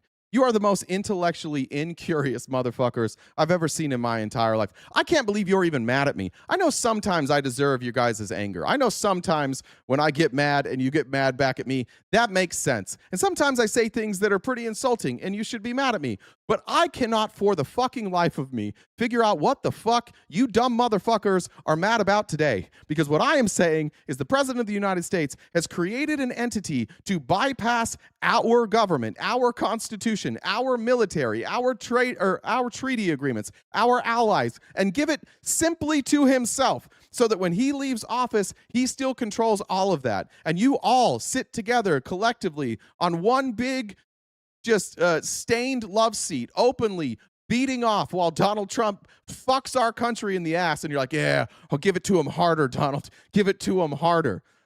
This is one of the most pathetic days I've ever had live streaming, to watch you celebrate this. This is legitimately the most pathetic day I've had as a live streamer.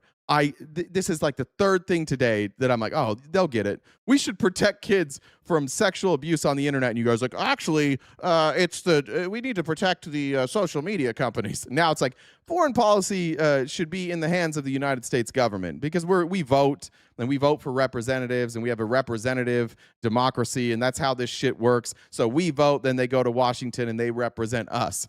And so we should actually have some sort of say. And you're like, no, we should have no say. In fact, we should completely outsource it to Donald fucking Trump. And no longer should the United States government have a say in peace negotiations. It should just be Trump. This is a wild day. I pray to God that all of you are bots. If you're not, it's devastating. Any other governmental body. So by filing for a trademark, you're admitting that the Board of Peace is not really a governmental entity at all. It's a purveyor of influence operating for profit. Rich people in charge of domestic and foreign security, the writer cheering for the creation of the Illuminati. Yeah. They're like, we used to hate the deep state. Now we're just like, as long as the deep state is Trump, we love it. With apparently $1 billion admission fee. At least that's what's been reported. Could the next administration get rid of the Board of the Peace? No, there's nothing in it. It's a private entity. They could get rid of the patent, but effectively then Trump can just leave and go over there. I mean, these other countries, they're in. They've got skin in the game. They've given Trump $1 billion. They would rather have mercenaries than deal with than bureaucracy. This is the wildest, like, celebrating our way to tech oligarchy. This is Elon. This is Peter Thiel. This is what's that? Alex Karp. This is what they've been daydreaming about for decades, and they needed a voting base dumb enough and a candidate greedy and corrupt enough for them to pull it off, and they're pulling it off right in front of your face, and you're like, yeah, this is what we voted for. The press. Electric debts. Oh, you got that. A money rich people in charge laundering scheme to pocket the billions, all made in a global shakedown in the name of peace. Now, as far as I can tell, the USPTO has just 9 trademarks. 4 are various logos for your office, some of which read USPTO. Others have the full name of the agency written out. IS Patent and Trade Office. 3 more are for the phrases "go for real" and "you're smart, buy smart," phrases that were part of a public. Once again, he did the work for Trump. As a government employee, he did the work for him. Trump didn't have his own lawyers do it. He didn't hire somebody independently. The government is doing the applications for him, for his private business. Awareness campaign that the USPTO itself ran with the National Crime Prevention Council. The other 2 are now for. Kyle Johnson said Elon said he would buy OnlyFans and shut it down. So yeah, I'm down for that. Yeah, that's going to probably save you a fortune, isn't it? And a lot of shame. Get rid of some of that shame in your life. Or the mysterious Board of Peace, which has no organizational relationship, I believe, whatsoever to the USPTO. So by agreeing to act as President Trump's phone a friend and using the PTO to register a trademark on behalf of a third party, it would seem you're violating a cardinal principle of the Lanham Act, which explicitly. I hope we make Trump king and watch y'all melt tears in your Starbucks cups. First of all, I appreciate your honesty that you guys do just want Trump king. Second of all, you're in the wrong stream. This isn't a Starbucks stream here, bud. It's a pretty corporate. Anybody who cares about workers' rights at all isn't really going to Starbucks anymore. Wrong stream for that, bud. Lays out in subsection B that only, quote, a person who has a bona fide intention under circumstances showing the good faith of such person to use a trademark in commerce who may request registration of the trademark. That's quite a problem for the agency whose role it is to administer and police. It's for humanitarian aid and 20 countries are involved. Says who? Says who? You know that? You just made that up. Nobody said that. You have no fucking clue what they're going to do. You're just like, oh, Trump's part of it. It's good. The registration of trademarks and to administer disputes about them. This is Donald Trump, who's not allowed to run a charity because he steals from his own charity. Yeah, but this time he's totally going to run a legit, that's what Donald Trump's going to do, run a humanitarian project. After 80 years of doing nothing but stealing from people, he's suddenly going to get it right, for sure. One can only imagine this decision will get challenged, and there will be litigation over the mark that you have now claimed as your own for the PTO before your agency, which is charged with being the neutral adjudicator of disputes about trademarks. The only reason anyone ever registers a trademark is to prevent competing uses. Why would the Trump administration tell you to file? He stole from his own charity. Look it up. That's why he's not allowed to operate a charity in the state of New York. File for this registration except to suppress anyone else's trademark. No, the Clinton Foundation has also been caught doing, I don't know if they've been sued, but no, I don't think the Clinton charities. In fact, most of these massive charities are a way for people to hide money and make money. No, but see how instead of acknowledging that Trump steals from his own charity, you can't even find your way to admit that. You just have to go to the Clintons. That's why I say it's a cult, and that's why I'm worried about you guys. Because you can't even acknowledge that Trump did something wrong. When you do find out that he did something wrong, your reaction is to say, oh, somebody else did something wrong too. You're adult human beings. If my daughter gets in trouble at school and they're like, she threw a rock through the window, and I bring her home and I'm like, hey, did you throw a rock through the window? And she's like, Seth threw a rock through the window too. I'm going to say, I don't care what Seth did. Let's talk about what you did. Why did you throw a rock through the window? I'm not the first person to throw a rock through the window. I know, I get that. Yeah, but you did throw a rock through the window. Well, people have been throwing rocks through the windows for years. Yeah, I get that too. The boys throw rocks through windows. Why are they focusing on me? That's you. You would not allow your children to act the way that you act on the internet every fucking day. Every fucking day you come in here and run cover for Donald Trump with whataboutisms. You would never allow anybody else in your life to operate this way without you just absolutely despising them. But you show up and you do it. For what reason? For Donald Trump? For a guy that you don't know? Just a guy you voted for? You have that much allegiance to a guy, just a spoon-fed Nepo baby guy, that you can't bring yourselves to say a fucking guy did something wrong? No. We can't do that. We have to play whataboutism on the internet as grown fucking adults every day. Jennifer said they literally only care about owning the libs. Yeah, it's not even owning the libs. It's literally protecting Donald Trump. It's a protection racket where you get paid nothing. You're doing this voluntarily. You get dick. Not only do you not get paid, all the prices of your goods have gone up. Everything's going up. Gas is skyrocketing. Nothing is going better for you now than it was before, and you're still out here being like, Donald Trump should totally be able to create his own security apparatus and bypass the United States of America because fuck the libs. Josh said, just sent you a video of a deep dive on the board of peace by Truth Tony. Thank you. I'll check that out. Related to the word peace. The field is crowded with existing registrations by other educational purveyors of global peace to give a... Can men get pregnant? I don't know. Talk to your dad in like 4 weeks. We'll run a test. A few examples I found online this morning. World Peace Table, World Peace Network, Project Peace, Peace Vision Global, Global Peace Initiative, Global Peace Foundation, International Peace Center, Peace Network, Peace Action, the Peace Trust, Greenpeace. Any one of these organizations would have a strong case to sue for cancellation of Trump's Board of Peace trademark on the grounds that it dilutes and infringes their own pre-existing trademarks for peace facilitation services. And also, of course, that this mark is not registrable at all since it purports to identify a governmental entity and not an organization in interstate commerce. Not only would you have to decide whether Trump has a defense to prior users' opposition to his marks, you would have to rule on any offensive use of trademark law. So the guy that's supposed to play referee is doing the work for Trump. He's just doing some homework for Trump. And we're supposed to then be like, yeah, you are a neutral arbiter for sure. This is pathetically Putin. This is exactly who Russia is. And it's not surprising that the lowest IQ people are like, this is good. I like this because I don't have to think. I just have to cheerlead. It's like watching a football game, right? We all say some shit when we're watching football, but none of us could be NFL coaches.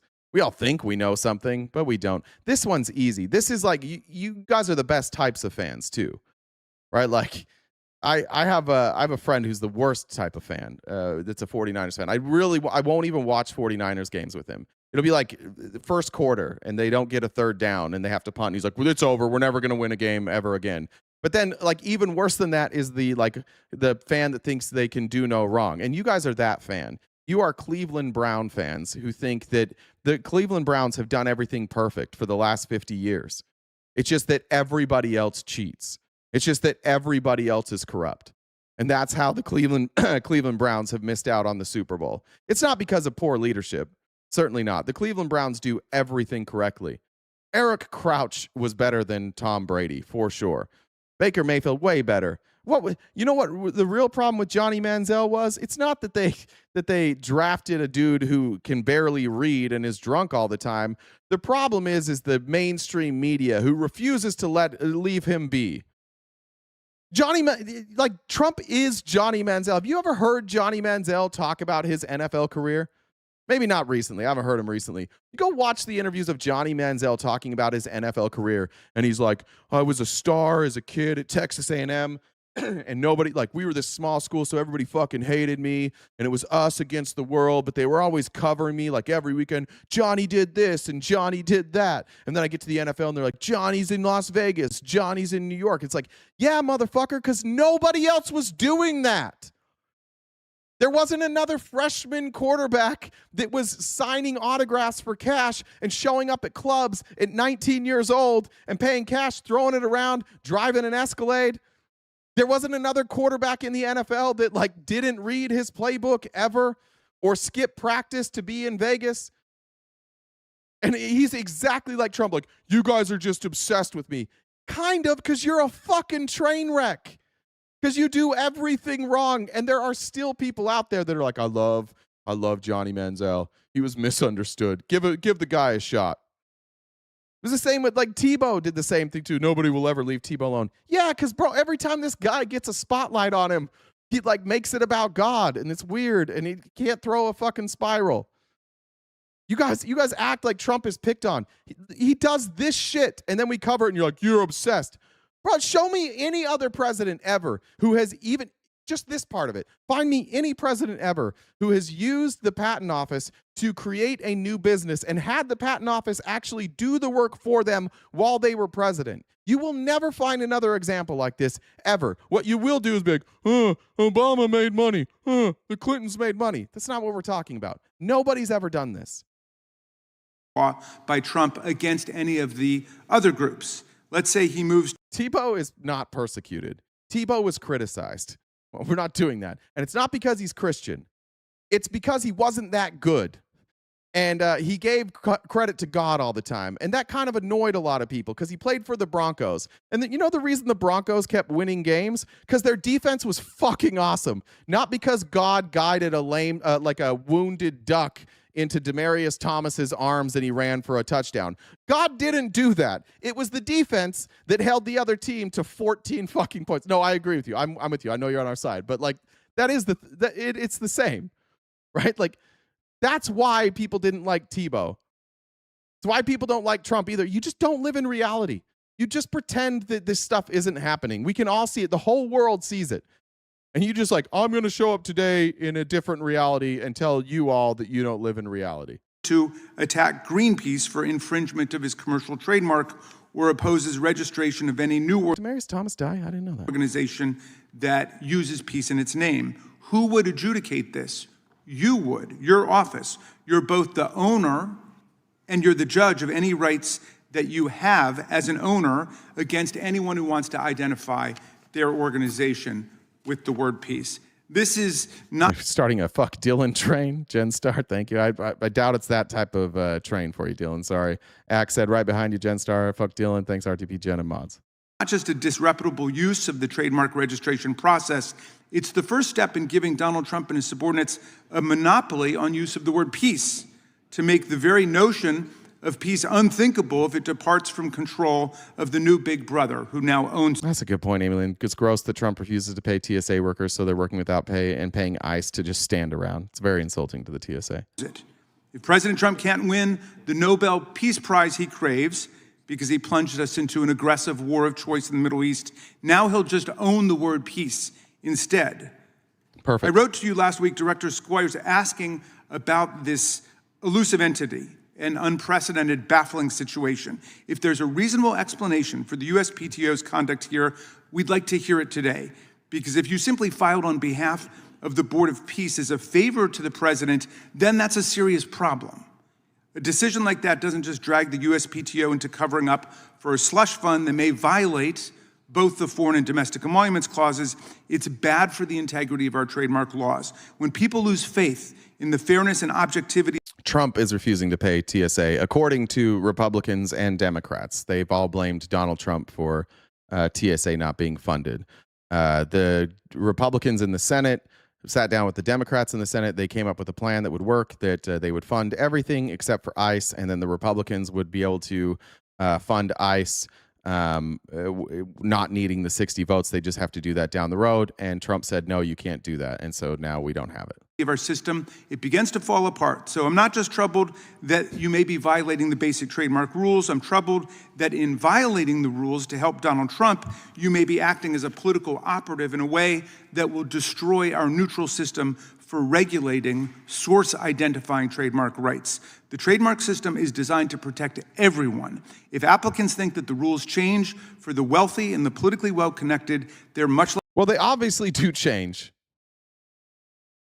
Again, none of us could have the government just file our patent application. Purdy Kiki says, fuck Dylan. Thank you. Massive W in the chat for Purdy Kiki there for the $50 donation. Less likely to believe the system can work for them. I look forward today to finding out how you justify your agency registering a commercial mark for this alleged governmental entity, if that's what it is, how you intend to resolve disputes with the dozens of past and future registrants of peace organizations, and what you intend to do to restore the professional, nonpartisan reputation of the USPTO. Thank you, Mr. Chairman. I yield back. You're right. I did just find out Demaryius Thomas died. I don't know what happened there. That's a bummer. I admittedly, when I stopped sports betting, I had a daughter.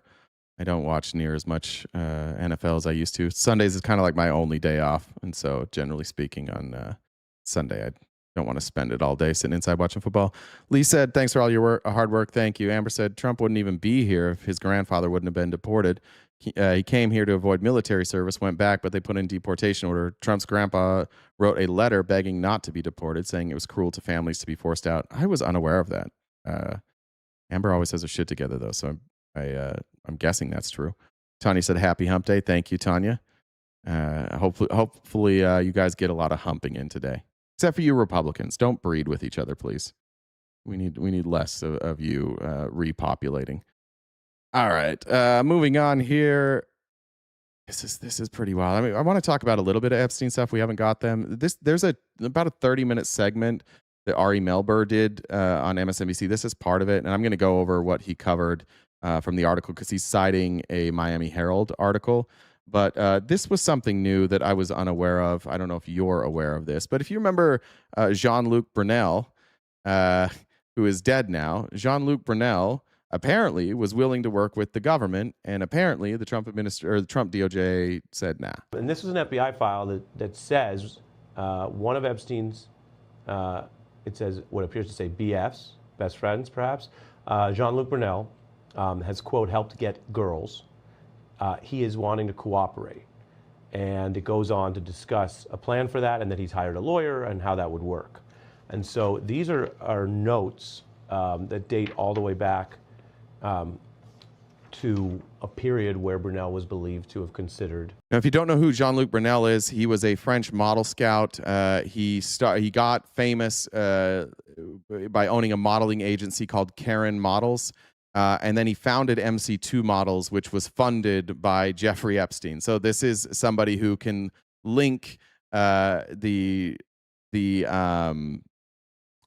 process that they used, which was create a modeling agency, specifically a modeling agency overseas, traffic them over here. Now, I don't know. Thank God Donald Trump never had a modeling agency. Otherwise, this would be a red flag too much for any MAGA to ignore, that Donald Trump also had an agency exactly like this. And thank God he didn't have that. Because if he did at the time, knowing that he was close with Epstein, he probably would have had Epstein helping him with that. And Epstein probably would have been at these parties with him where they had really young girls, some of them questionable whether or not they were over 18. But thank God we didn't do that, because like I said, MAGA, that would be a bridge too far. MAGA would never support that. MAGA, would you still support Trump if he had a modeling agency? And like Jean-Luc Brunel, he was seen all over in pictures and footage with Jeffrey Epstein at these modeling events. Thumbs up if you would still support him if he had that. Thumbs down if you don't. Just MAGA, please. Is this would that matter to you at all, or would that be like, yeah, there's no way? No, you guys wouldn't support him? Yes, you would. Just MAGA only, please. Thank you. Not pageants. No, I'm not talking about. I'm talking about an agency. Just MAGA only, please. You would still support him, or you would not support him if he had a modeling agency like Jean-Luc Brunel that he was working with Jeffrey Epstein on? I saw some no's. I saw some yeses. Okay. Well, just so you know, MAGA, he did have a modeling agency. He did throw parties with Jeffrey Epstein. You can watch videos of it. You can read about it in the Epstein files. Donald Trump, for some reason, had a modeling agency with young girls. He used to go walk in at his Miss Teen USA pageants, which is also weird. And he would go into those pageants while people were naked and undressing, and he bragged about that, saying, "I own it. I get to go inspect the goods." Is that not what Miss Teen USA and Miss USA are? No, those aren't agencies. I don't think it's not. They don't. They're not your agent. Those are competitions. But no, Trump had modeling. I don't even know if you would consider that modeling or not. I have no idea. I don't know a great deal about pageants. Anyways, I'll go back here. To a period where Brunel was believed to have considered cooperating. If you haven't heard of him, if you haven't followed this case as closely, he's one of the key officials because he held himself out as a kind of modeling scout. He did, and that's debated over whether he was actually an alleged sex trafficker, but that was one of the tools they would use. He went into businesses that had arrangements with Epstein. He was on the flights a lot. So his name was one of those that had been around before. But when we, and this was an FBI file. If you don't know, Jean-Luc Brunel also died in prison, also by a suspicious suicide or self-unaliving. Sorry, TikTok. There seems to be something there that these people who can bring down world leaders keep dying in prison while they're waiting. It's kind of bizarre. All right. I also want to talk about this, and I'll get in a minute to the rest of that story. But this has come up a few times. Republicans actually brought this up in the last hearing, not with Bondi. I don't remember which hearing it was. They brought this up, but the U.S. Virgin Islands Attorney General told the FBI that Epstein's lawyer and accountant were part of a human trafficking operation, and DOJ again, says mostly did nothing with it. Shout out to Christy Greenberg, courtside with Christy Greenberg for her coverage here. there's no credible evidence to investigate Epstein's associates. As a former SDNY Criminal Division deputy Thanks, chief Damien. who prosecuted sex trafficking cases, I disagree. In October of 2023, former U.S. Virgin Islands Attorney General Denise George went to the FBI with explosive claims. She said Epstein's lawyer and accountant were participants in Epstein's human trafficking operation. She said the sitting governor of the U.S. Virgin Islands tried to shut down her investigation. And she told the FBI that she had the goods in her case file. She even told the FBI where it was and how to get it. So here's the question. Did the FBI follow up on George's complaint or ignore it? There's no sign in the Epstein files of George's case file or any follow-up with her. Why not? This is what's been gross about the Epstein files is the amount of accusations that the DOJ just did nothing with. Over decades. It's not just the Trump DOJ. So, I mean, Jean-Luc Brunel died under the Biden administration. They just refused to look into any of this stuff. George is a highly credible source. She followed the money across over 140 Epstein bank accounts. She identified over $3.5 million in payments to young women. She pursued the Epstein estate, JP Morgan. Okay, maybe because they were lies. How would you know, Patrick, if they were lies if you don't investigate them? How would you find that? What do you think law enforcement does? They follow leads, right? They didn't even follow any of these leads. They didn't question anybody. How would you know they were lies? Here's Patrick defending Jeffrey Epstein now. Patrick's here to defend Jeffrey Epstein and the FBI. That's who Patrick's... guys, I don't know why we're so willing to be critical of the FBI and Jeffrey Epstein. They do the right thing. And billionaire Leon Black, and helped secure massive multi-million-dollar settlements from all of them. She fought the rich and the powerful, all while facing intense pressure to back down. Days after George filed the lawsuit against JP Morgan, the U.S. Virgin Islands governor fired her. She started giving interviews, then got hit with a cease and desist letter to shut her up. An unknown... I'm sure those are just unrelated, though, Patrick, too. It's unrelated that she got fired. Cease and desist, unrelated. DOJ doesn't look into anything. Yeah, the thing is I don't want any of this to keep happening because it includes Donald Trump. And so I'm just going to protect all pedophiles so that my Lord and Savior, Donnie, doesn't get in trouble. Raina said, I love the show and fuck Tex always and forever. Agreed. Man showed up at her home. She said the message was clear. We can reach you at your home. And despite all of that, she still went to the FBI.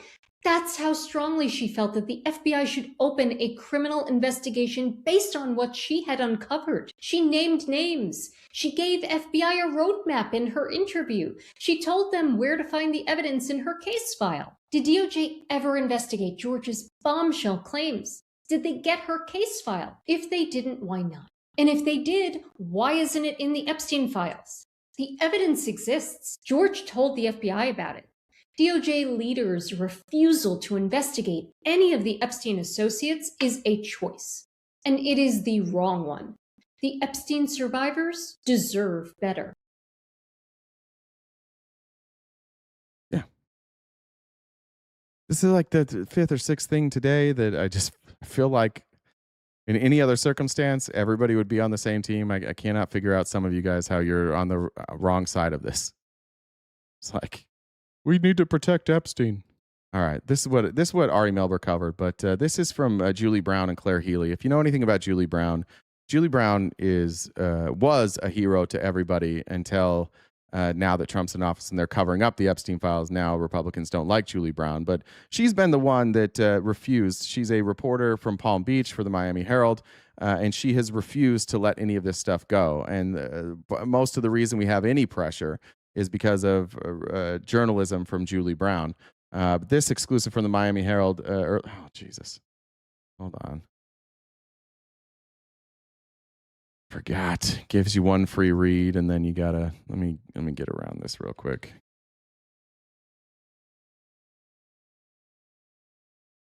While we're waiting, play a Blue Chew ad for you.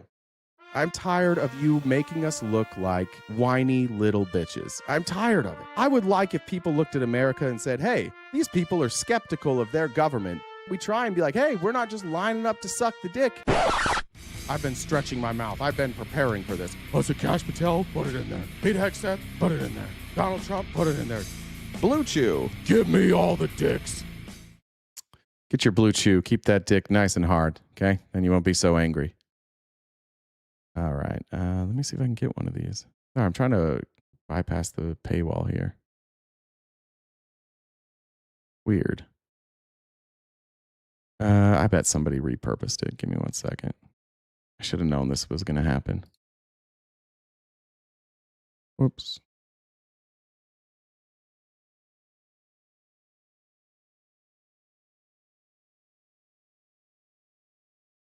Shit, we might just have to show the...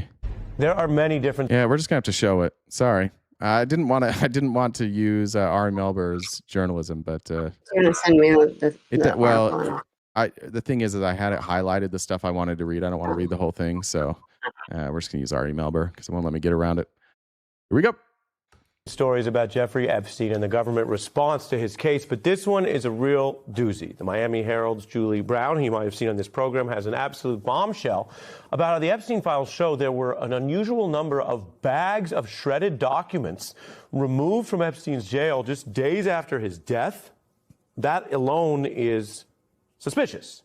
A corrections officer, though, was so concerned that they called the secret FBI tip line and said they'd, quote, never seen this amount of bags of shredded documents coming out to be put in the dumpster. Okay. So we now know, under the Trump's Department of Justice, that they lied about having footage. They had it. They said it didn't exist. The guards didn't check on Epstein. They lied about whether or not anybody had gone up the stairs to where Epstein's cell was. Clearly somebody went up those stairs in orange. At least one of the guards got a bunch of suspicious deposits. We know that they fucked up the crime scene so bad that there were lots of different can I say that? Nooses, I probably can. Nooses on the floor. And they had fucked up so bad that they weren't even sure which noose was used on Epstein. There are people who have, there are conversations between guards. The guard that took the money was like Googling Jeffrey Epstein death just hours before it even happened.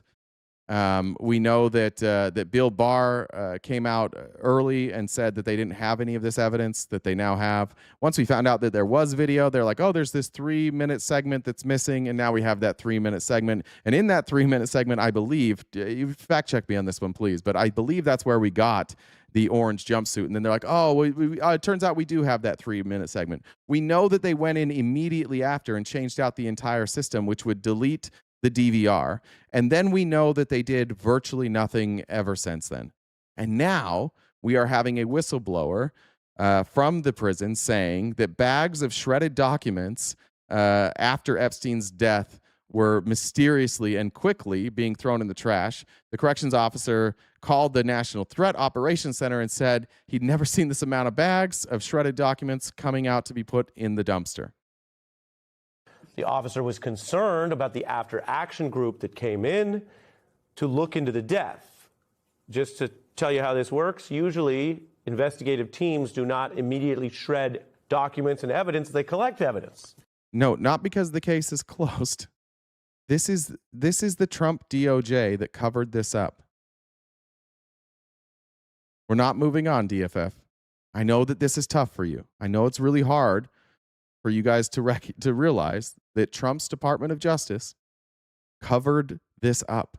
They lied multiple times. They've been caught on the record lying multiple times about what happened this night. I'm sorry that that frustrates you. I know that's really hard with the pedestal that you've put Donald Trump on, but it's true.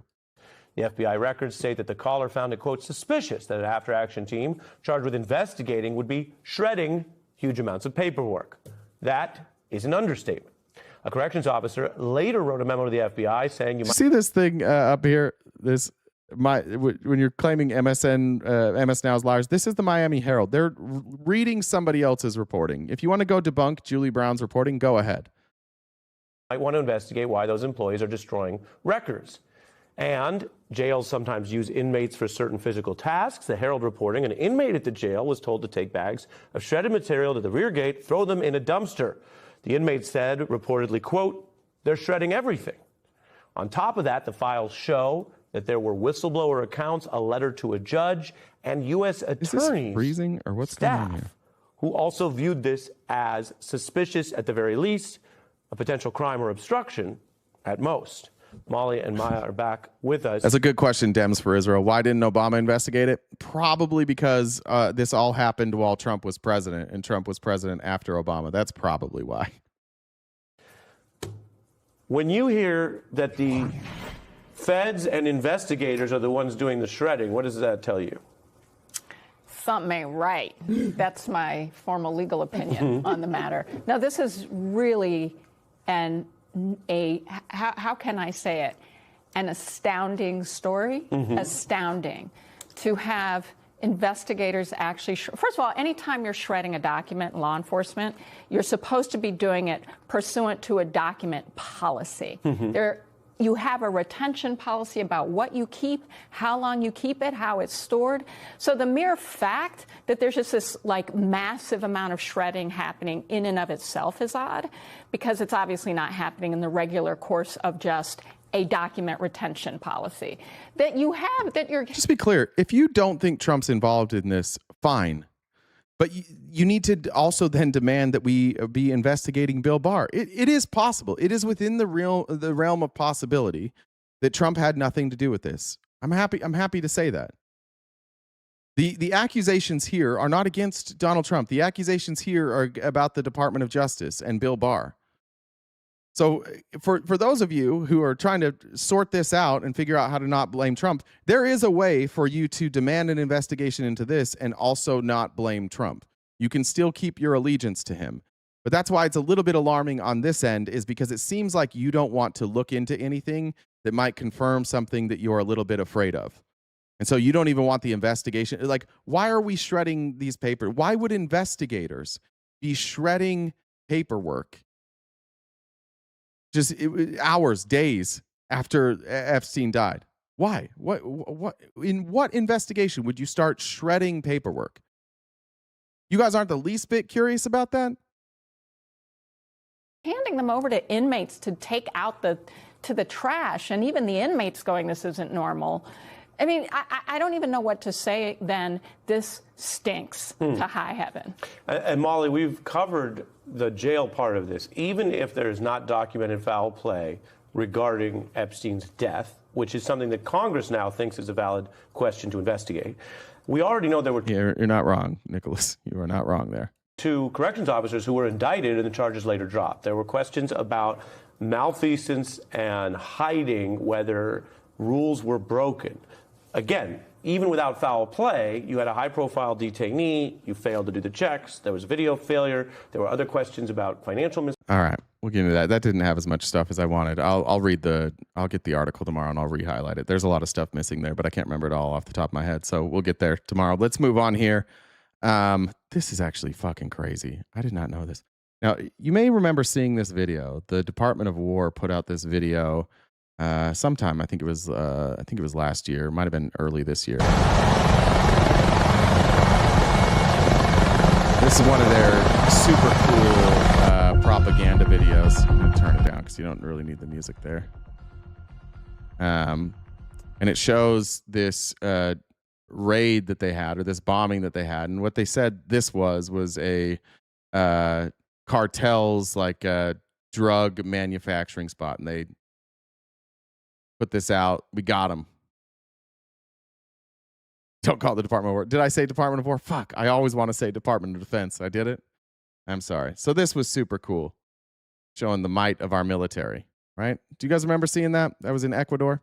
It was a joint operation that we did with the Ecuadorian government, and they agreed that they were going to help us take out these drug cartels that were shipping drugs into the United States. Well, now it seems that that might not have been true. And here's the article from New York Times. You can see this is what was left of it. As Trump prepared to welcome conservative Latin American leaders to a summit in Florida in early March. Okay, so this was March. U.S. officials released a video of a massive explosion capturing the destruction of what they said was a drug traffickers' training camp in rural Ecuador.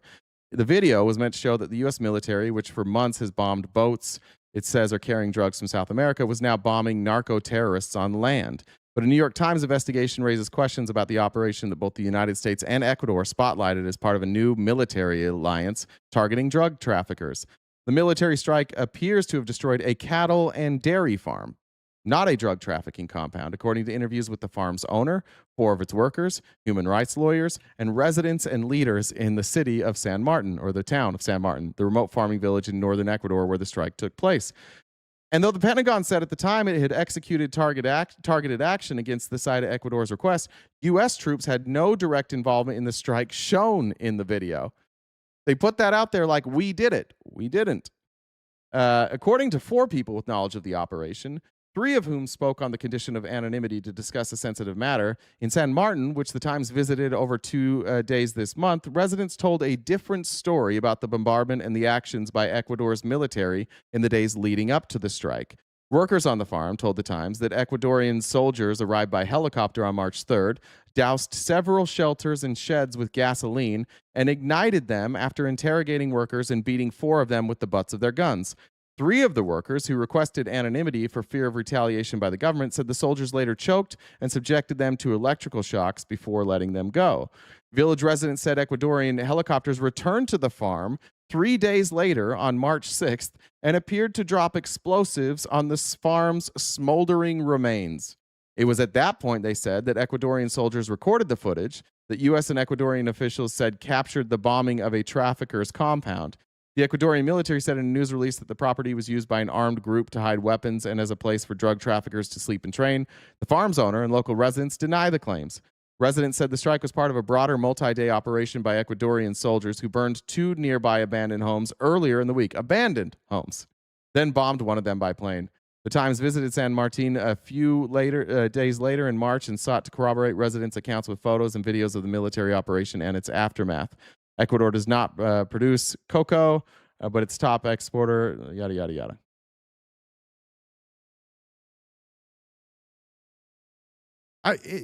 How many times does there have to be 2 stories before you start thinking maybe it's the Trump administration? I know you're just going to say that all these people are lying. We always say that. But it wasn't even our military. They posted it like it was our military. They burned it down first, and then they bombed it 3 days later. What was the point of that? Are they like it's so much propaganda. All right. I want to talk about Trump's classified documents case. All right, newly released. Sorry to go to Morning Joe here, but let me skip through their part of it. We now are learning that part of the classified documents case, and if you remember, Jack Smith released some of the documents, and then Trump's own hand-picked judge decided that it would not be fair for Donald Trump if the rest of the documents came out, because she has decided on her own that Jack Smith was illegally appointed. So now we don't get the evidence of what Donald Trump was hiding.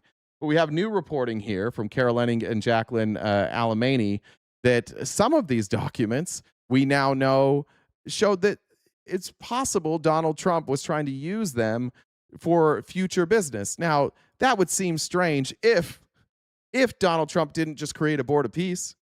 It would seem strange if Donald Trump wasn't openly taking bribes from other countries through World Liberty Financial. It would seem strange if Donald Trump wasn't taking shares of U.S. businesses. It would seem strange if Donald Trump hadn't mysteriously suddenly lost track of all the money that he's supposedly getting for his presidential library. If Donald Trump didn't do so many corrupt things, this would be alarming in a different way, and I would look at it with a bit more skepticism. But now, knowing what we know about Donald Trump, it's certain that he would take any documentation from the United States government and use it for his personal gain. He gives zero fucks about the United States, about our sovereignty, and about any of you. A motive for retaining them, adding we must have those documents. Let's bring in the co-author of that piece, MS Now senior investigative reporter Carol It can Lenning. only good happen. Yeah, good point. Carol, what more can you tell us about this motive that is being uncovered here? Well, you know, one of the biggest mysteries, Mika, I mean, for most of us serious fact-based journalists, was like, what is the reason Donald Trump engaged in something that was so incredibly risky and put him at huge criminal exposure, taking hundreds and hundreds of pages of classified documents, some of them so top secret, so restricted. While you guys are saying that we're lying, you can look all of this up. We know what documents he took. And they were like the highest levels of top secret documents. This is what cults do. You're just rejecting the information because it says MS Now and that you think I'm a Democrat. This is all confirmed. One of the biggest problems that you have is you cannot identify propaganda. What you think propaganda is anything that you don't like. Restricted that only the president could. Yeah, I don't know if you know about Carol Lenning. She's not MSNBC. This isn't an MSNBC person. This is Carol Lenning. She's one of the most respected journalists in the world. Authorize people to review them. Why did he take Yes, these I am things? sure about that. I've read the documents myself. I watched the entire Jack Smith testimony. I watched Republicans question him on this. We know what these documents are.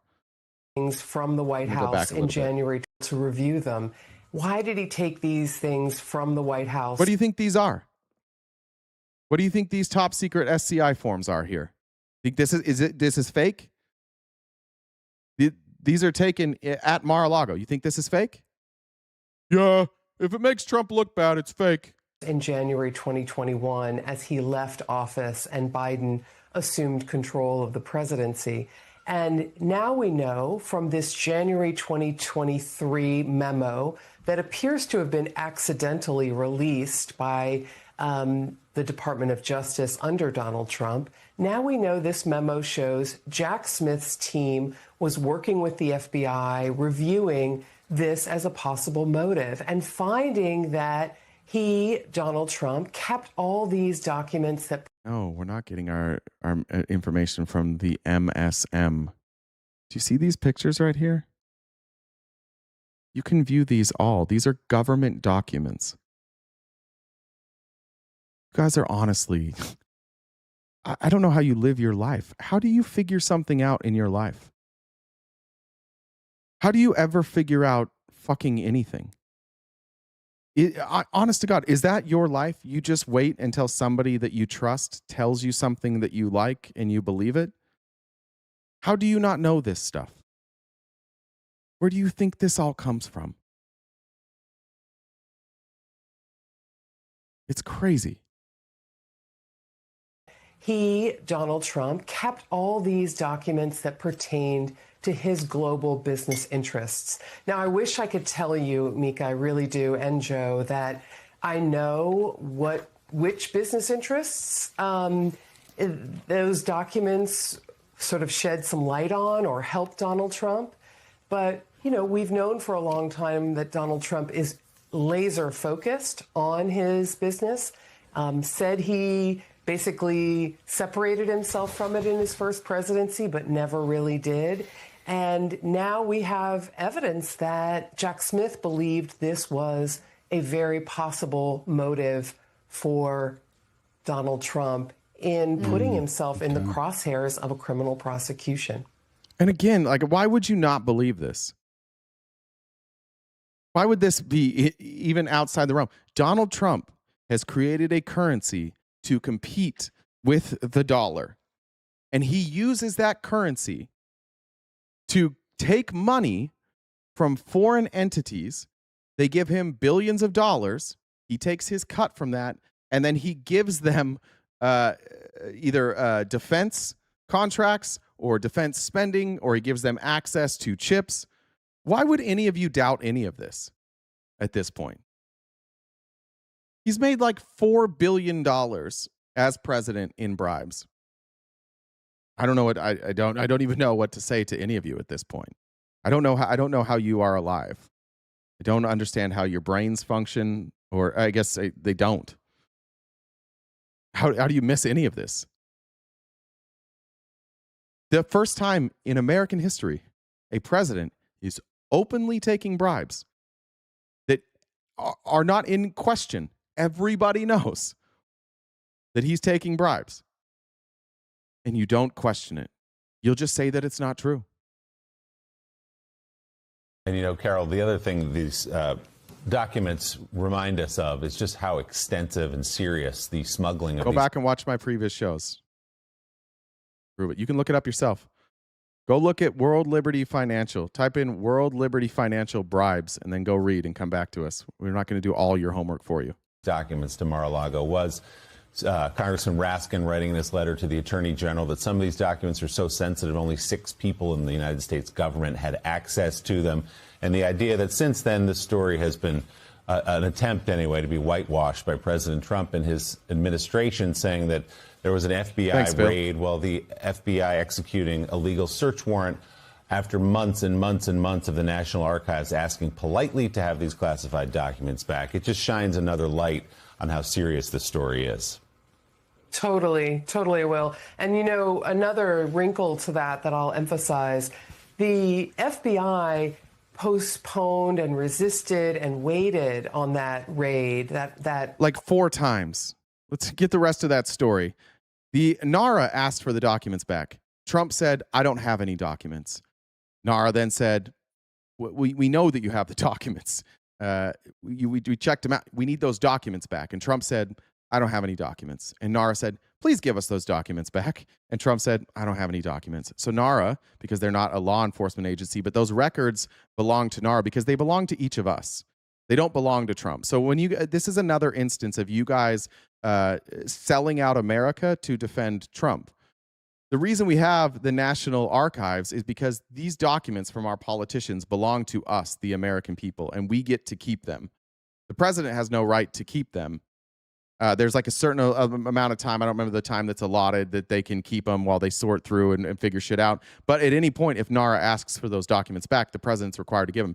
So after 3 times of NARA asking for them back and Trump saying, I don't have them, they contacted the FBI and they were like, hey, they have these documents. And so the FBI contacts Trump through his attorney, and Trump's attorney's like, "Oh, yeah, it turns out, yeah, we do have some. We'll send them back to you." And the FBI is like, "Cool, thank you." And then Trump's attorney send it back to the FBI, and the FBI takes it to NARA, and they're like, "Here you go." And NARA's like, cool, but like we're still missing so much more. Where's the rest of them?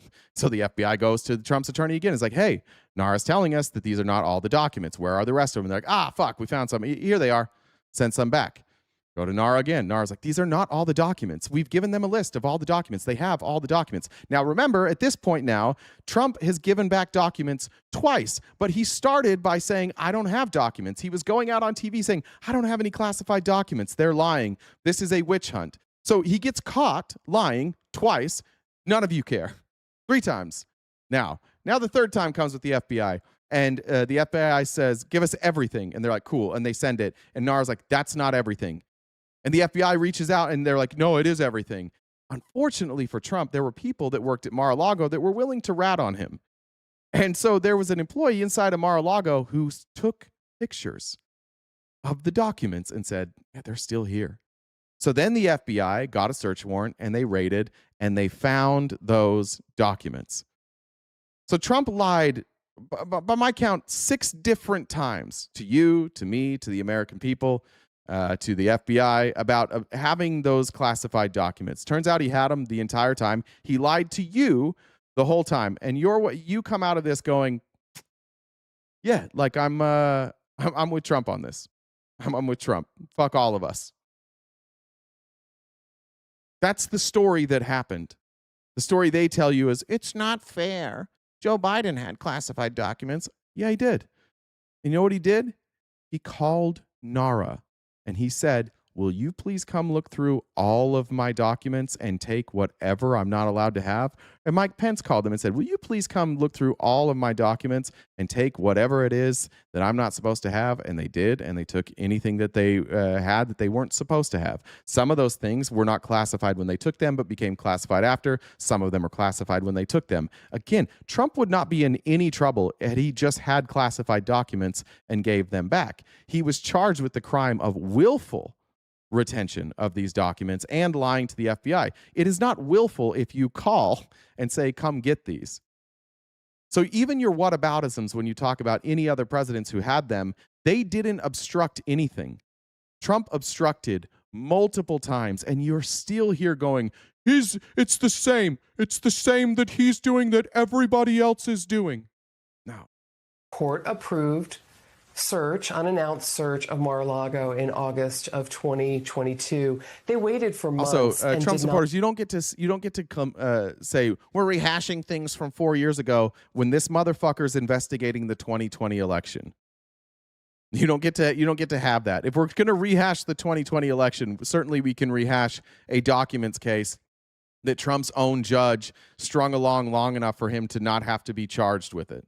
Not want to do this search because they felt that it was going to come back and bite them, that searching a former president's home was going to... And a reminder to those who say the government failed to get convictions on Donald Trump. Donald Trump went to court 3 times between the time he was president and the time he was president again, and he lost all 3 cases. And he would have lost this case too if they weren't able to kick the can down the road. He has lost 100% of the times. He has not been exonerated. He has lost every fucking time. Why? Because he's a criminal, and it's easy to see unless your head is buried inside of his rectum, in which case it is very difficult to see. But I hope you enjoy the steady stream of liquefied fillet of fish dripping down your faces.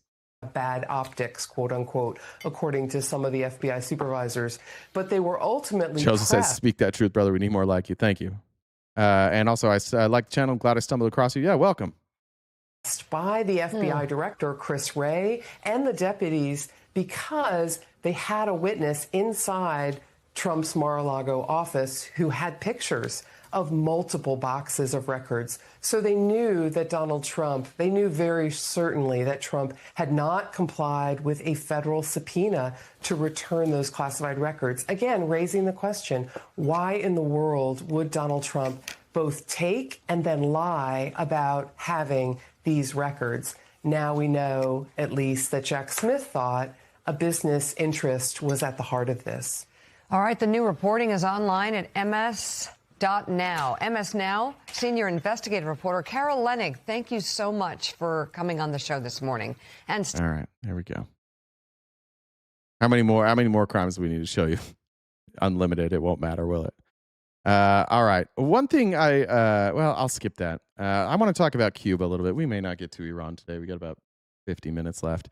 I don't know if I've ever seen a guest segment go this poorly and then so great. This is Newsmax. You may not recognize this man because you don't watch Newsmax. I also don't know who he is. And Newsmax and other right-wing organizations are very upset at Hassan and I guess some other creators because they took a flotilla to Cuba and they took them things that they need to survive because our government is forcing the Cubans to live without energy and food. We're just trying to kill Cubans so that the Cuban government will go away and then we can be totally in control with them. And we're acting like that's not completely evil and psychopath behavior. It's fucking insane. We're just like, they're communist, therefore we can starve them to death. They can just die. We'll just kill all of them. It's fine because communism. And so the right is trying to go after Hassan. I don't know who else is involved here. And they brought on the wrong person. They brought on Ryan Grimm from Dropsite News, who's a genius, and also somebody who studies this closely. I've never seen anything like this in my life on any news organization ever. I hope you enjoy. Dropsite News reporter Ryan Grimm also traveled to Cuba as well, reporting on all this. He's seen in this photo here. And Ryan joins us tonight, and it's good to have you back on the show. The Trump administration is trying to end a 70-year regime. It looks like these guys... Again, regime change that they were opposed to. I appreciate that Newsmax is just saying it, though. It's kind of wild to watch people just be like, we're just going to we're going to murder people until leadership we don't like steps aside. Along with you there are trying to help it survive. Am I missing something? Wait, they're trying to do what? Trying to help this regime survive. Who is? Piker, most of the people there. I'm wondering if yourself along with them are included in that. Yeah, the group that went along brought about 50 tons worth of medical supplies and solar panels. That's right. Medical supplies and solar panels and a lot. See how he tried to frame. This is why I fucking love Ryan Grimm. He tried to frame it as like, it looks like you guys are just siding with the regime. And Ryan Grimm's like, yeah, we brought medical supplies and solar because they don't have any electricity and they're dying. What's the Newsmax guy going to say? So what? You're going to help people survive so that we can't do regime change? I guess. Yeah. We're going to help people continue to live. A lot of sympathies for the regime that controls the country, I imagine. So let me try to help out your viewers a little bit here. Right. How do you feel about the fact that when Americans travel to a foreign country, in this case Cuba, they are told specifically a list of hotels that they are allowed to stay in another country? I went through it because when I went and stayed there, it was the same. I stayed in an Airbnb. I think if you have, if our country's trying to squeeze, our country's trying to. What do you think of that?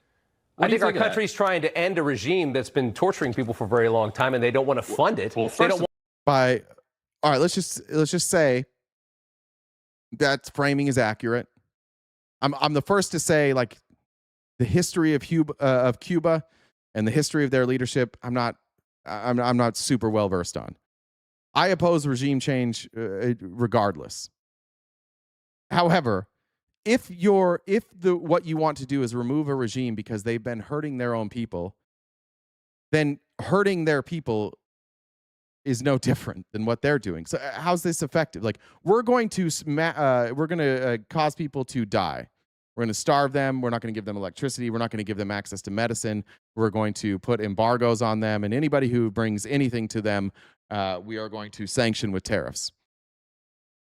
Why are you doing that? Oh, because we don't want their people to suffer anymore. So to stop the suffering of their people, you are going to cause their people to suffer. Yeah, that's correct. That is our foreign policy in Cuba right now. Hurt innocent people because leadership hurts innocent people. It's fucking brilliant. want us funding it by paying money to a communist-owned entity like a hotel. So if their system of government is so awful, why not just let it fail on its own? Why do we have to blockade them? And how do you because they won't leave. They don't have elections. They won't leave power. How do you think the United States economy would do if we cut off fuel for 3 straight months? No fuel has basically gotten into Cuba since the Venezuela operation. Yeah, but I was there in 2019, Ryan, and it was still a horribly impoverished country. But we're cutting off. Yeah, because they're sanctioned. Because we won't let anybody do any business with them. One thing Ryan Grimm said there that I love is if socialism and communism are such terrible forms of government, then why do we always have to step in and strangle them to kill it? If it's so bad, why doesn't it just die on its own? What happened to Venezuela when they decided to be socialist? The United States sanctioned the fuck out of them because they want it to they want it to be impossible to be a socialist. Why? Because the truth is the capitalists in this country, the richest people in the world, are deathly afraid of socialism. Why? Because it gives you power. If we had more socialist policies, you all would have more power. We all would have more power. We would be able to collectively bargain. We wouldn't have to rely on the government stepping in to protect us against predatory practices. We would be far more free. We would have the ability to work with our own employers and make sure that things are fair. But quick, tell me a country that is socialist in nature, because there's no like pure socialist countries. Pick a country that was socialist or communist that failed that we didn't sanction the fuck out of. I bet you can't name one. See, that's what Billy says. Socialism leads to breadlines and death. Okay, let's talk about what led to breadlines and death in Venezuela. We cut them off. They couldn't do trade anymore. Their entire economy is oil. And we wouldn't let people trade with them anymore. So it limited their amount of buyers, which means they could only sell oil very cheaply and to only a select few people who were willing to go against the United States. Therefore, hyperinflation, food lines. Again, Billy, you need to tell me a country that was socialist that led to food lines that we didn't interfere with. Just give me one. TikTok took me down. Suck my ass, TikTok. Fuel to try and get this leadership out. Get them the hell out of there because they won't leave. They won't have an election. They won't leave. Why do you care about like who's in charge in Cuba? Who elected you to do that? It's such a bizarre. Like there aren't enough problems in the United States here. That's such a great answer. I don't know why I haven't figured this out, but somebody said here, go live in Cuba. I don't fucking care. I do not fucking care what form of government Cuba has. Why do you care? You don't care. You're just justifying what our government is doing. So when we point out that our government is killing people, your response to that is, well, why don't you move there? Why don't you say government don't kill people? How about that? Why is your response, go move there? What the fuck are we doing there? Why are we there? Why are we cutting off their oil? Why are we cutting off their food? Why are we cutting off their supply to medicine? Why have we alienated them from the entire world? Why? Why the fuck do we care? We don't.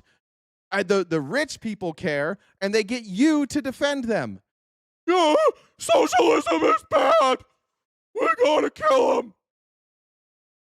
You guys talk about Iran right now. Why is Iran theocracy right now? Because of us. Because we stepped in. We didn't like what their free society was doing. We didn't like what they were choosing to do with oil, so we stepped in, decapitated their leadership, and now we've got a theocracy, and now we're actually opposed to theocracies. Oh, okay.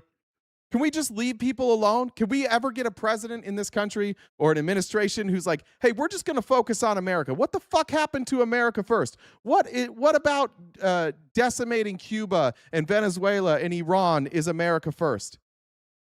Just let other people live, man. It's okay if they have a different form of government and you want to compare apples to apples, let's compare apples to apples. But like Ryan said here, what do you think would happen to our country if we cut off fuel for 3 months? We'd turn into a third world country real fucking fast.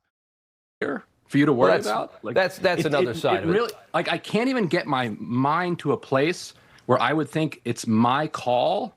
Like who runs Cuba, who runs Haiti, who runs Mexico, who runs Iraq, who runs Iran? Like that's a fair Israel. That's a fair criticism. That's a fair Like, criticism, why but I do you mean, care? do you think it's better for? Do you want this regime to continue to run this country against the wishes of the people It's not that up are to all me. impoverished?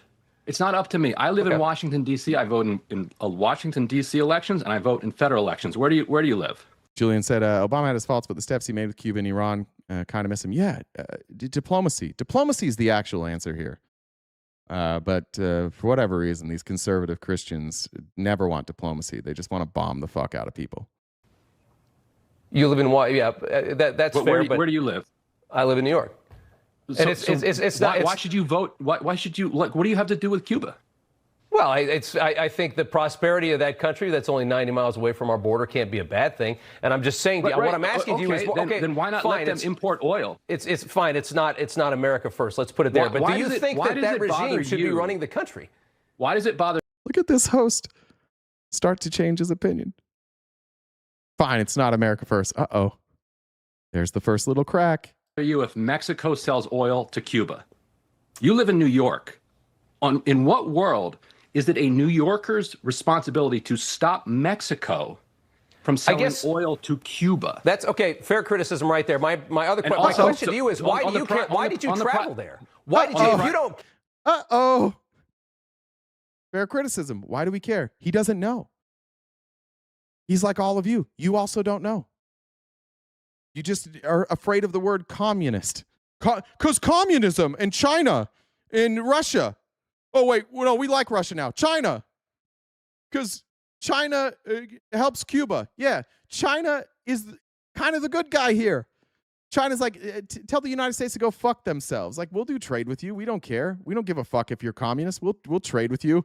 And like MAGA and actually, I'm not even gonna say MAGA. Like our country for decades, mostly, right or left, most of our country has had this opinion.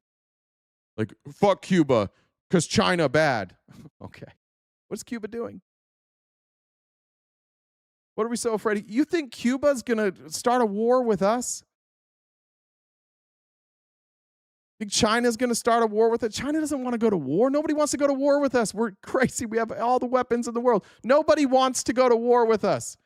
How come every war we ever enter, everything we ever do is like, they were going to fight us, so we fought them first? How come nobody ever hits us first?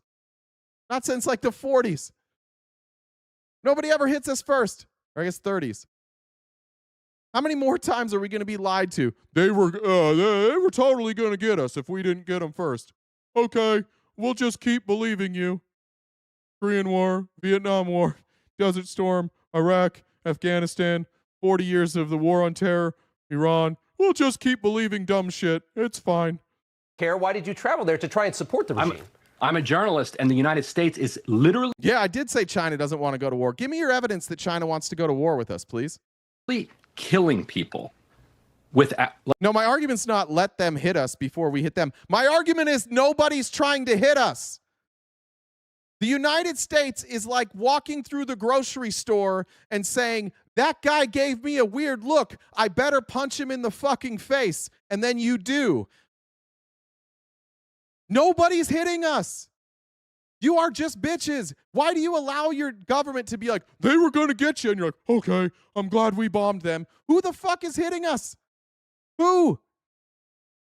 Fuck, 9/11 wouldn't have happened if we didn't interfere in the Middle East. The people that were behind 9/11 at one point fought alongside with us, and then we fucked them over, and they got mad. It's still wrong what they did. Okay? I want to be clear there. I don't want to get Hassaned here and say it's... But we consistently create conditions to make people want to get revenge on us. And it's not us, it's not you or I, it's not anybody in this chat. We didn't do shit. It's military leaders, and it's a government who's completely beholden to billionaires and oil interests. And so they lie to us and drag us into these dog shit wars. And then when people hit back at us, they're like, look how evil they are. And we're like, yeah, that's a good point. Stop doing regime change. If we starve the Cubans, we are more likely to create radicals in Cuba who will try to hurt Americans later on. This process plays out every fucking time. And it's the right question by Ryan Grimm to get us back here. Why have we all been told that we should care about this? And why can't anybody explain why we care about this? Like, we are killing people. I toured 2 hospitals. One was a pediatric hospital. Yep. Yeah, and they're crushing him and Hassan for that. They went to Cuba and went through a pediatric hospital. Oh, they must love the communists. Those are kids, dude. Those are fucking kids.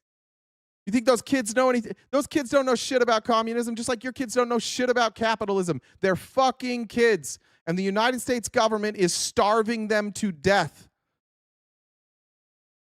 because of a political ideology, an economic ideology. That's fucking sick. And they're going after Hassan and Ryan Grimm for having the audacity to bring medical supplies and solar panels so that people can have a little electricity and not fucking die. And that's who's being criticized by the right currently.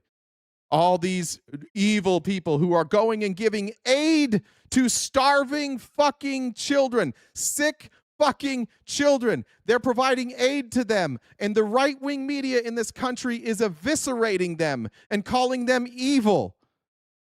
How the fuck did we get here, Christian America? How did we get... What Bible are you reading? It's wrong to go give aid to children and starving people because communism bad. Implemented a new rule in February that says that if you're a private business, you can import oil. You can import fuel. So the hotel where we were required to stay is allowed by the United States government to have fuel. Hospitals, because they have a publicly run healthcare system, are not allowed to have fuel. I heard a lot of people complaining that the hotel... Yeah, there you go. Michael, great. Michael Mitchell says their own government has been starving them for decades. Have you not learned any history? Oh, good. So we should fucking starve them then, Michael? Yeah, that'll fix it. Their own government's been starving them, which, by the way, like, I'm not super in depth with Cuba, but like, shut the fuck up. We've embargoed the fuck out of them. All their cars are from the 50s. Why are all their cars from the 50s? Because nobody can sell cars to them because we won't let them. You know why they don't have money? Because they can't export anything. They make the greatest cigars in the world, and for decades, which was a massive industry in Cuba, for decades, they could not sell one of their most famous exports because we said, communism bad. You're making the same mistake we made in Venezuela. Why did Venezuela collapse? Because we fucking forced them to collapse. We tell every other country, you need us. We have a lot of money. And if you trade with Venezuela, we're cutting you off. And they're like, well, shit, let's look at the numbers. 1% of our trades with Venezuela, 10% of our trades with the United States. Well, that's a no-brainer. We're going to go with the United States. Self-preservation, right? That's why they do it. It's not because they also think Venezuela is evil. And why did we do that to Venezuela? Because Venezuela said they had the audacity to choose Venezuela first. They had the audacity to say, hey, there's all this oil under the ground here in Venezuela, and we as Venezuelans should probably profit from this. Perhaps we shouldn't give all of the profits to an American company. Perhaps we should share this wealth, and we could pay for things like education. And then the oil executives came to our politicians are like, hey guys, Venezuela's being real big meanies towards us. They're saying they're not going to let us make all the money off their oil anymore. They're going to keep all the revenues for themselves and spend it on their citizens. And the United States government went, those evil communist motherfuckers. And then we cut them off. And then we caused them to starve and die. And that's what we did to Cuba. This is fucking crazy. This is like I put you in a cage in the backyard. You're stuck there. And then you're like, I'm starving. All I ever get is bugs. Yeah, because you're in a fucking cage. They're in a cage. They're stuck. They can't make money, so they can't import. They can't do trade. How are they supposed to make money? How are they supposed to take care of their citizens when they can't do anything? They're going to be poor. They have to trade everything. People are bartering. People are working with each other. This American arrogance is one of the most disgusting parts of growing up and studying history. And I wish I would have learned it earlier, but the amount of privilege and arrogance you have to consistently blame socialism for the United States starving people and cutting them off is the height of hypocrisy. It's the height of stupidity. It makes no fucking sense. I live in Arizona. It's very dry here. A lot of people get nosebleeds in Arizona because of the dry air. This is like me walking up to you and punching you in the fucking nose, and there's blood running down your face. And MAGA would show up and be like, they shouldn't have lived in Arizona where the air is dry. Yeah, that's not what caused it. That's not what the problem was. Is socialism flawed? Sure, every economic ideology is flawed in that with the wrong leadership, it can be completely bastardized and manipulated. Did Maduro choose winners and losers? Hell yeah, he chose winners and losers. But you know why he had to choose winners and losers? Because they didn't have any fucking money.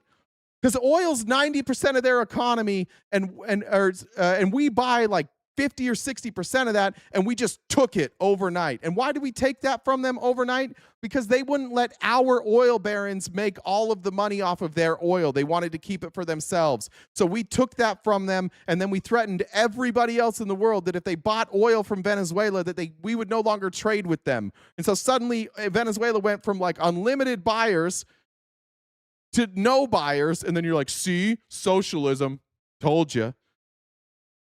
Your inability to view the whole picture is crazy. But let's get back to this, because Ryan Grimm is flipping in real time, flipping this Newsmax anchor into saying like, this isn't America first. And oh yeah, this is kind of our fault. Hotels still had power, but the hospitals didn't. Not understanding apparently that it is a U.S. rule that blocks the hospitals from getting fuel. I toured the pediatric hospital. You know what the nurses and doctors there told me?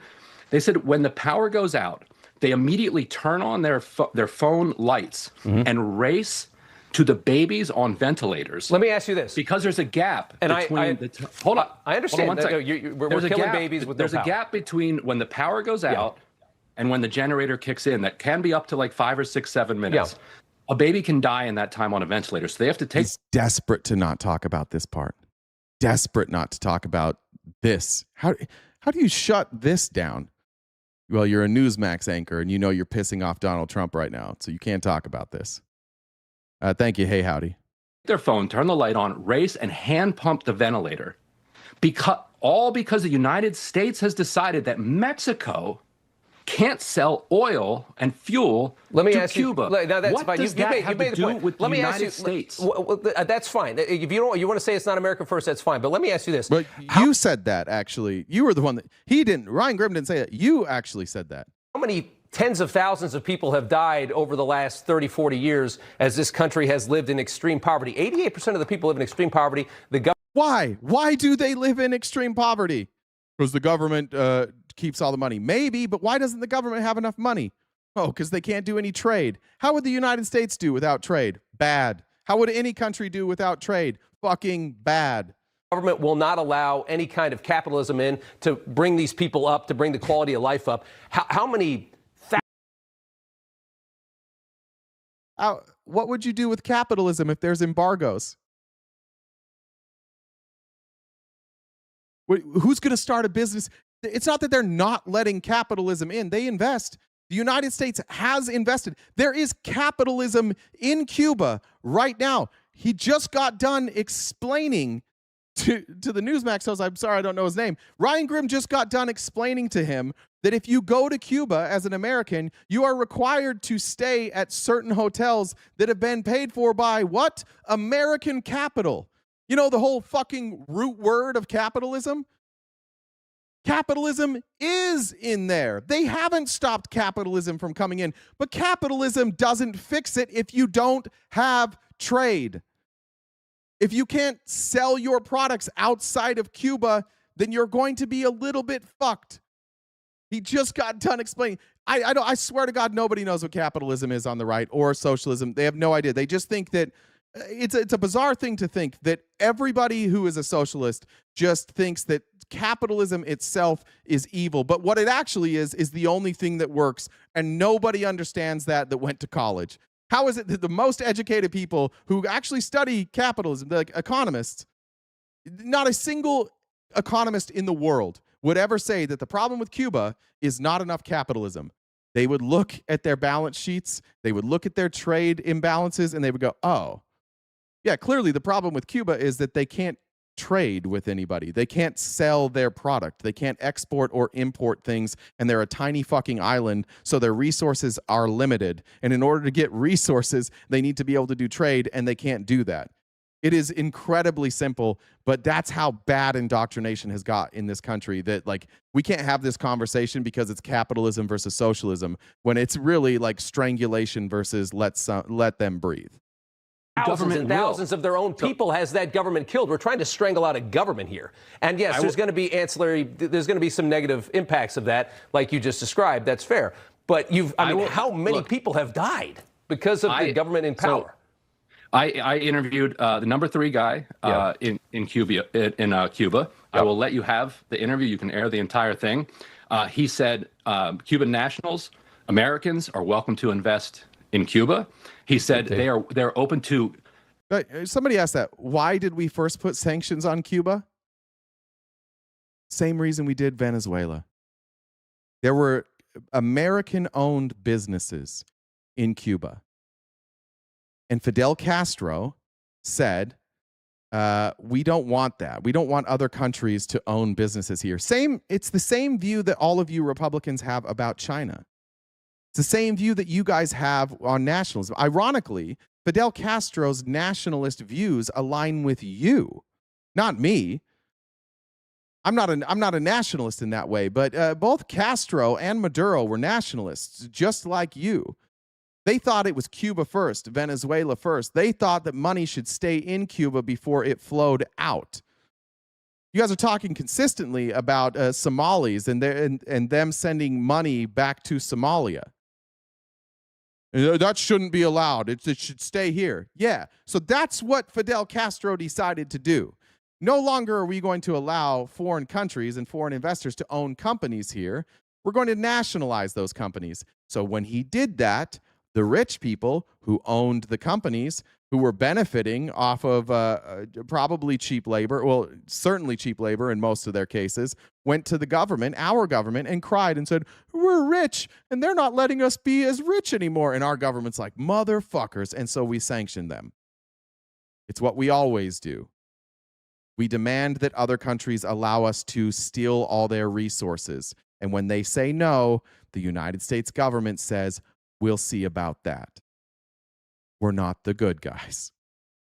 We're the mafia. That's why Trump loves this shit so much. Trump grew up his whole life trying to, he loved the mafia. He loved those dudes, and they all thought he was a bitch. But now he gets to act like them, and he gets to be the tough guy in the room. So he's just living out all of his mafia fantasies here. And it's not just him. We've done this for decades. We've done it since the 60s. So it's Republicans and Democrats alike. But the reason that we got to this point is notwithstanding 30 years of legitimate propaganda fed through our education system with Red Scare propaganda and anti-communist, anti-socialist propaganda that made you think that if you were socialist, you would have breadlines. Same shit that you guys are still repeating today. That was injected into our education system. By who? Capitalists.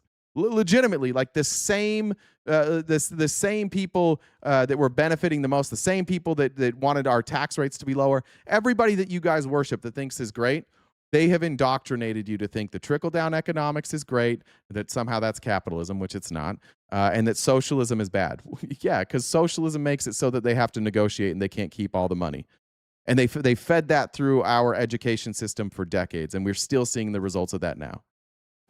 In a holistic negotiation, compensating Americans for property that was seized during the revolution. Well, they're capitulating now. Right. What they want. No, they offered that in the 1960s. The United States refused it because we thought we were going to do regime change. So why take a deal if we're just going to do regime change? Well, we didn't overthrow the government. We failed over and over and over. We tried to assassinate Fidel Castro, Lista said, hey, MAGA newsflash, your heaven will be diverse and communist. Might as well get used to the idea now. It will make eternity a lot smoother. Jamar said, I don't like the way my neighbor runs their house, so I'm going to go remove the owners. Yeah, that's where we're at. Dozen plus times. We tried an invasion, Bay of Pigs. It didn't work. Every other country, Italy, France, Spain, they all took compensation for what was nationalized. So they're saying, you can invest here. Yeah. We will compensate you for what was nationalized. All we're asking is that you lift the sanctions and leave us alone. Why leave is that the a bad regime idea? alone. Leave Cuba alone. Leave Yes, the worry leave about the New York. regime alone and let the people continue to suffer. I mean, did you see? Again, yes. Does he think? Do any of you, honest to God, think, like, can you back this up with an argument? If we drop all the sanctions on Cuba, immediately, overnight, Cuba's economy grows. Are we just saying that the problem is this regime will keep all the money and make everybody starve? That's not even how their government works. People own their own businesses in Cuba. People make their own money in Cuba. This is such a brain-dead take and a fundamental misunderstanding of not only not how Cuban government works, but how any motherfucking government on earth works. The government does not distribute currency. Currency is not meant to be distributed, or it's not circulated by the government. The government creates the currency, and then it circulates through the economy so that people can buy things. So people have money.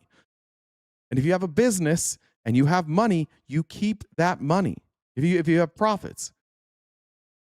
Does he really think that if all of these businesses in Cuba start making more money, that they will somehow starve? What's the government going to do? Come in and seize their money? It's not how any of this works. I honestly, like, when you meet people from outside of this country and you hear them and they talk to you about any of this shit, every other country is so far ahead of this on just basic understanding of how governments function, what socialism is, what capitalism is, how trade works, because they are smaller. Like, they don't have the benefit of being like the big swinging dick, the ones that, like, we have so much leverage that we can force other countries to do awful things because it's in their best interest financially. Cuba has no leverage that way. So we use our leverage and tell the story to Americans that that Cuba's starving those people. So what we need to do is starve those people, and then that'll fix it. And then what will happen, by the way, if we starve these people enough and the Cuban regime steps down or they're incapacitated, what would happen? The United States would install a puppet government. And what would that puppet government be required to do? You know this answer because you watched it in Venezuela. We're watching it in Iran right now. You've seen it in Palestine. That government would be required to allow rich people from America to come in and profit off of their resources. The very thing we would never fucking allow China to do. We would never allow China to do that. Nations are sovereign. We should have our ability to determine what we want to do. Other countries shouldn't be coming in here and owning our stuff. And then we go to other countries like, if you don't let us own all your shit, then we're going to destroy you. It's easy. This isn't even like a difficult discussion or argument. But it's sad that, like, this guy, I don't know how much Newsmax guys get paid. This guy gets paid and has no understanding of how government, economics, currency works. None whatsoever. And he's arguing right now that the Cuban government starves its own people. So the way we fix that is by starving their people. The people there, the misery of the people that live in that country under these a-holes, it's horrific. The misery is, like, unspeakable. Unspeakable. It is unspeakable. Been that way for a long time. It's a lot worse. Since he just said it. Did you miss that? Listen to what he just said there. He just refuted his entire argument here. Unspeakable. It is unspeakable. Been that way for a long time. It's a lot worse. It's the people who were there in December. Since the sanctions. Yeah. Ever since the United States sanctioned them. Now, the story in the United States is they became socialist. True. But what hurt their economy? The sanctions. Even he knows. He just admitted. Right, I wish Grimm would have caught it. He just admitted that the United States caused this because we were mad that Fidel Castro wouldn't let us profit off of their resources. And people who obviously live there tell me, like, it's noticeably worse. You know how you have people, like, starvation and homelessness wasn't really a thing. Like, there was poverty. It wasn't like extreme a rich poverty. Country. Yeah. But, even a few months ago, 90% of the people live under $2 a day. I mean, that's... Guys, it's an embargo, not a sanction. An embargo is not a type of sanction for sure. Could you address the argument here? Are we playing semantics now? Nobody in America lives under $2 a day. Not a single person. I gotta leave it there. I really do. You're a good sport for coming on, Ryan. Good sport. He just coached you up, bud. You just admitted in front of your own audience that the problem with Cuba is that we fucked them over. You just told it, and it's not America first. You might get a phone call later. Yes. Which time do we have? 10 minutes? All right. Let me check comments real quick. Make sure we got all those. I got those. Oh, thank you, Alter Ego, for the gifted memberships. Just a reminder, guys, we are crowdfunded here. I don't even know if that gift goal is right. I think we're pretty close to knocking it out anyways. But every other Monday, we have a movie night in our Discord. I haven't chosen the movie yet for our next one. But if you'd like to be a paid member, that helps us out a great deal, and it gives you access to members-only events like our movie nights. It's a good time. Any level of membership, either on YouTube, TikTok, or Twitch will do and give you access to that. Let me get here. Yeah. Let's just stay with Dropside News, because one thing that I think, again, as Americans, that we forget is that this causes a lot of problems for us when we have oil spikes here in America, but largely we're able to get through these. There's a lot of people that will suffer. There's probably going to be some people that either take their own lives or can't get access to what they need and will pass away. But when we make these decisions to go to war with Iran for no fucking reason, it decimates the world economy. And we never, ever think about that. But here's some news coming out of the Philippines. Real quick, Senna said, if anything the American government does to other countries actually happened to their country, they would go nuclear, but they can do anything. Exactly. Yeah. We are the most hypocritical scumbag government. We are not the good guys. The whole world is feeling the ripple effects of the war in West Asia. The Philippines has declared a state of national energy emergency as global tensions threaten fuel supplies and drive oil prices higher. President Ferdinand Marcos Jr. made the announcement on Tuesday, warning of what he called an imminent danger to the country's energy security. In executive order, Marcos cited growing uncertainty in global energy markets, supply chain disruptions, and rising international oil prices, which are linked to the ongoing war. The Philippines imports nearly all of its crude oil, making it especially vulnerable to global price shocks. To address the situation, the government has formed a special committee tasked with ensuring the steady supply and distribution of fuel and other essential goods. Authorities say the group will oversee not just fuel, but also food, medicines, and agricultural products. It's aimed to prevent shortages and stabilize supply chains. It is also considering purchasing oil from Russia. Meanwhile, tensions are rising at home. We're forcing other countries to now buy oil from people that we've sanctioned. And still nobody can tell us why we're at war with Iran right now. I don't know if I've ever felt worse about the state of our government and the ineptitude and the incoherence of the actions that we're taking. People all over the world are suffering. And all it takes for Americans to inflict this suffering across the world is for Benjamin Netanyahu to say, they were going to get you. They chanted death to America. Did you know that? And we're like, motherfuckers. And we just destroy people's lives. People are just going to die. People are going to starve to death. People are going to freeze to death. Thanks. All because of Netanyahu and because Trump's such a fucking dipshit. And he couldn't get away with this if you guys weren't dipshit enablers, but here you are, dipshit enablers. Port workers, commuters, and consumer groups are planning a 2-day strike starting Thursday. They are protesting soaring fuel prices and what they describe as insufficient government action.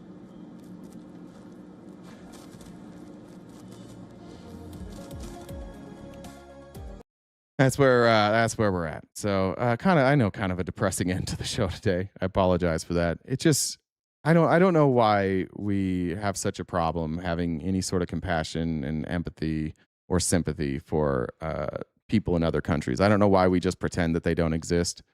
we're happy to murder people for oil, but then if our actions cause problems there, we're like, oh well, you guys should have been ready for this.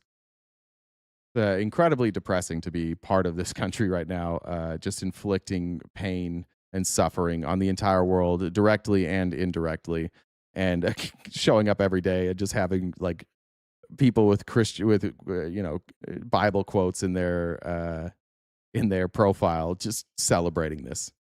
This is awesome. This is what I voted for.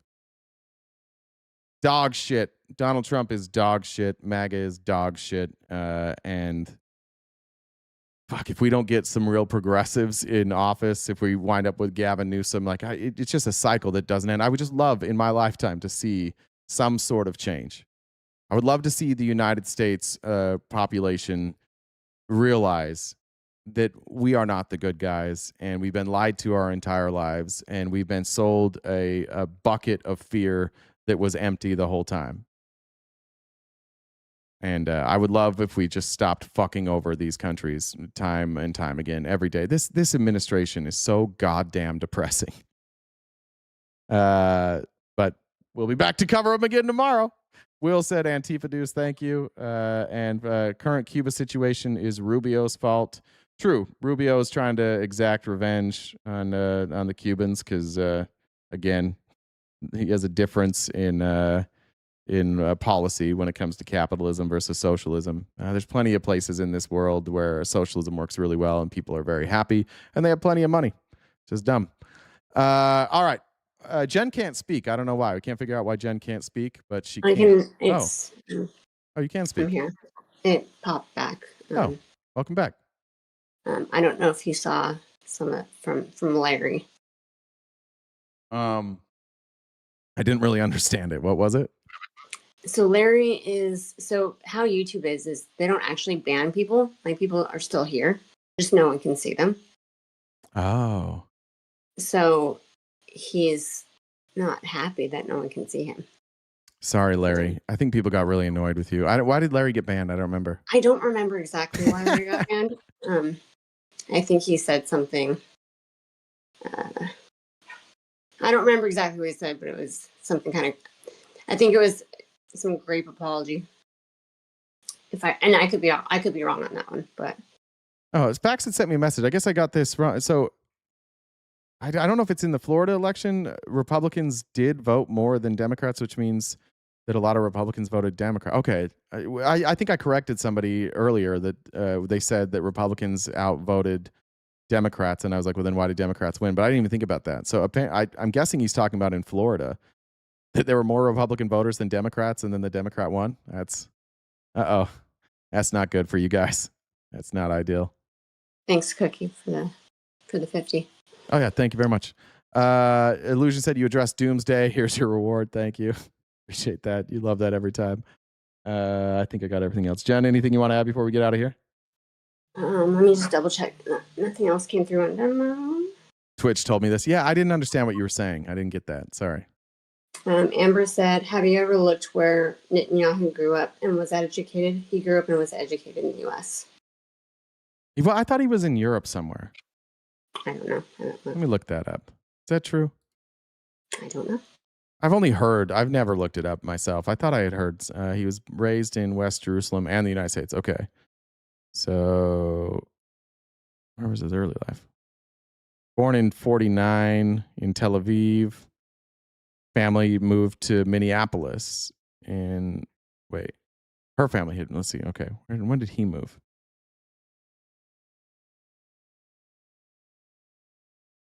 Okay, between 56 and 58, so for 2 years, and then 63 to 67, his family lived in the United States in Pennsylvania. There we go. I did not know that. I thought it was Europe somewhere. Didn't know. All right, anything else, Jen? No, that's me. All right, that's it. We'll see you guys tomorrow morning, every weekday morning, 9:30 a.m. to 1 Pacific Standard Time, right here, wherever you watch today. Streamlabs access is suspended on TikTok, so we'll see if we get that back. We may not be back on TikTok, and that would be A-okay with me. We probably wouldn't have TikTok if it wasn't for Jen. So those of you that prefer watching on TikTok, you can thank Jen for that. But if I had it my way, we wouldn't do TikTok anymore. You can catch the replay here or on Twitch or on Spotify. In the meantime, if you come across our content, just drop a little comment.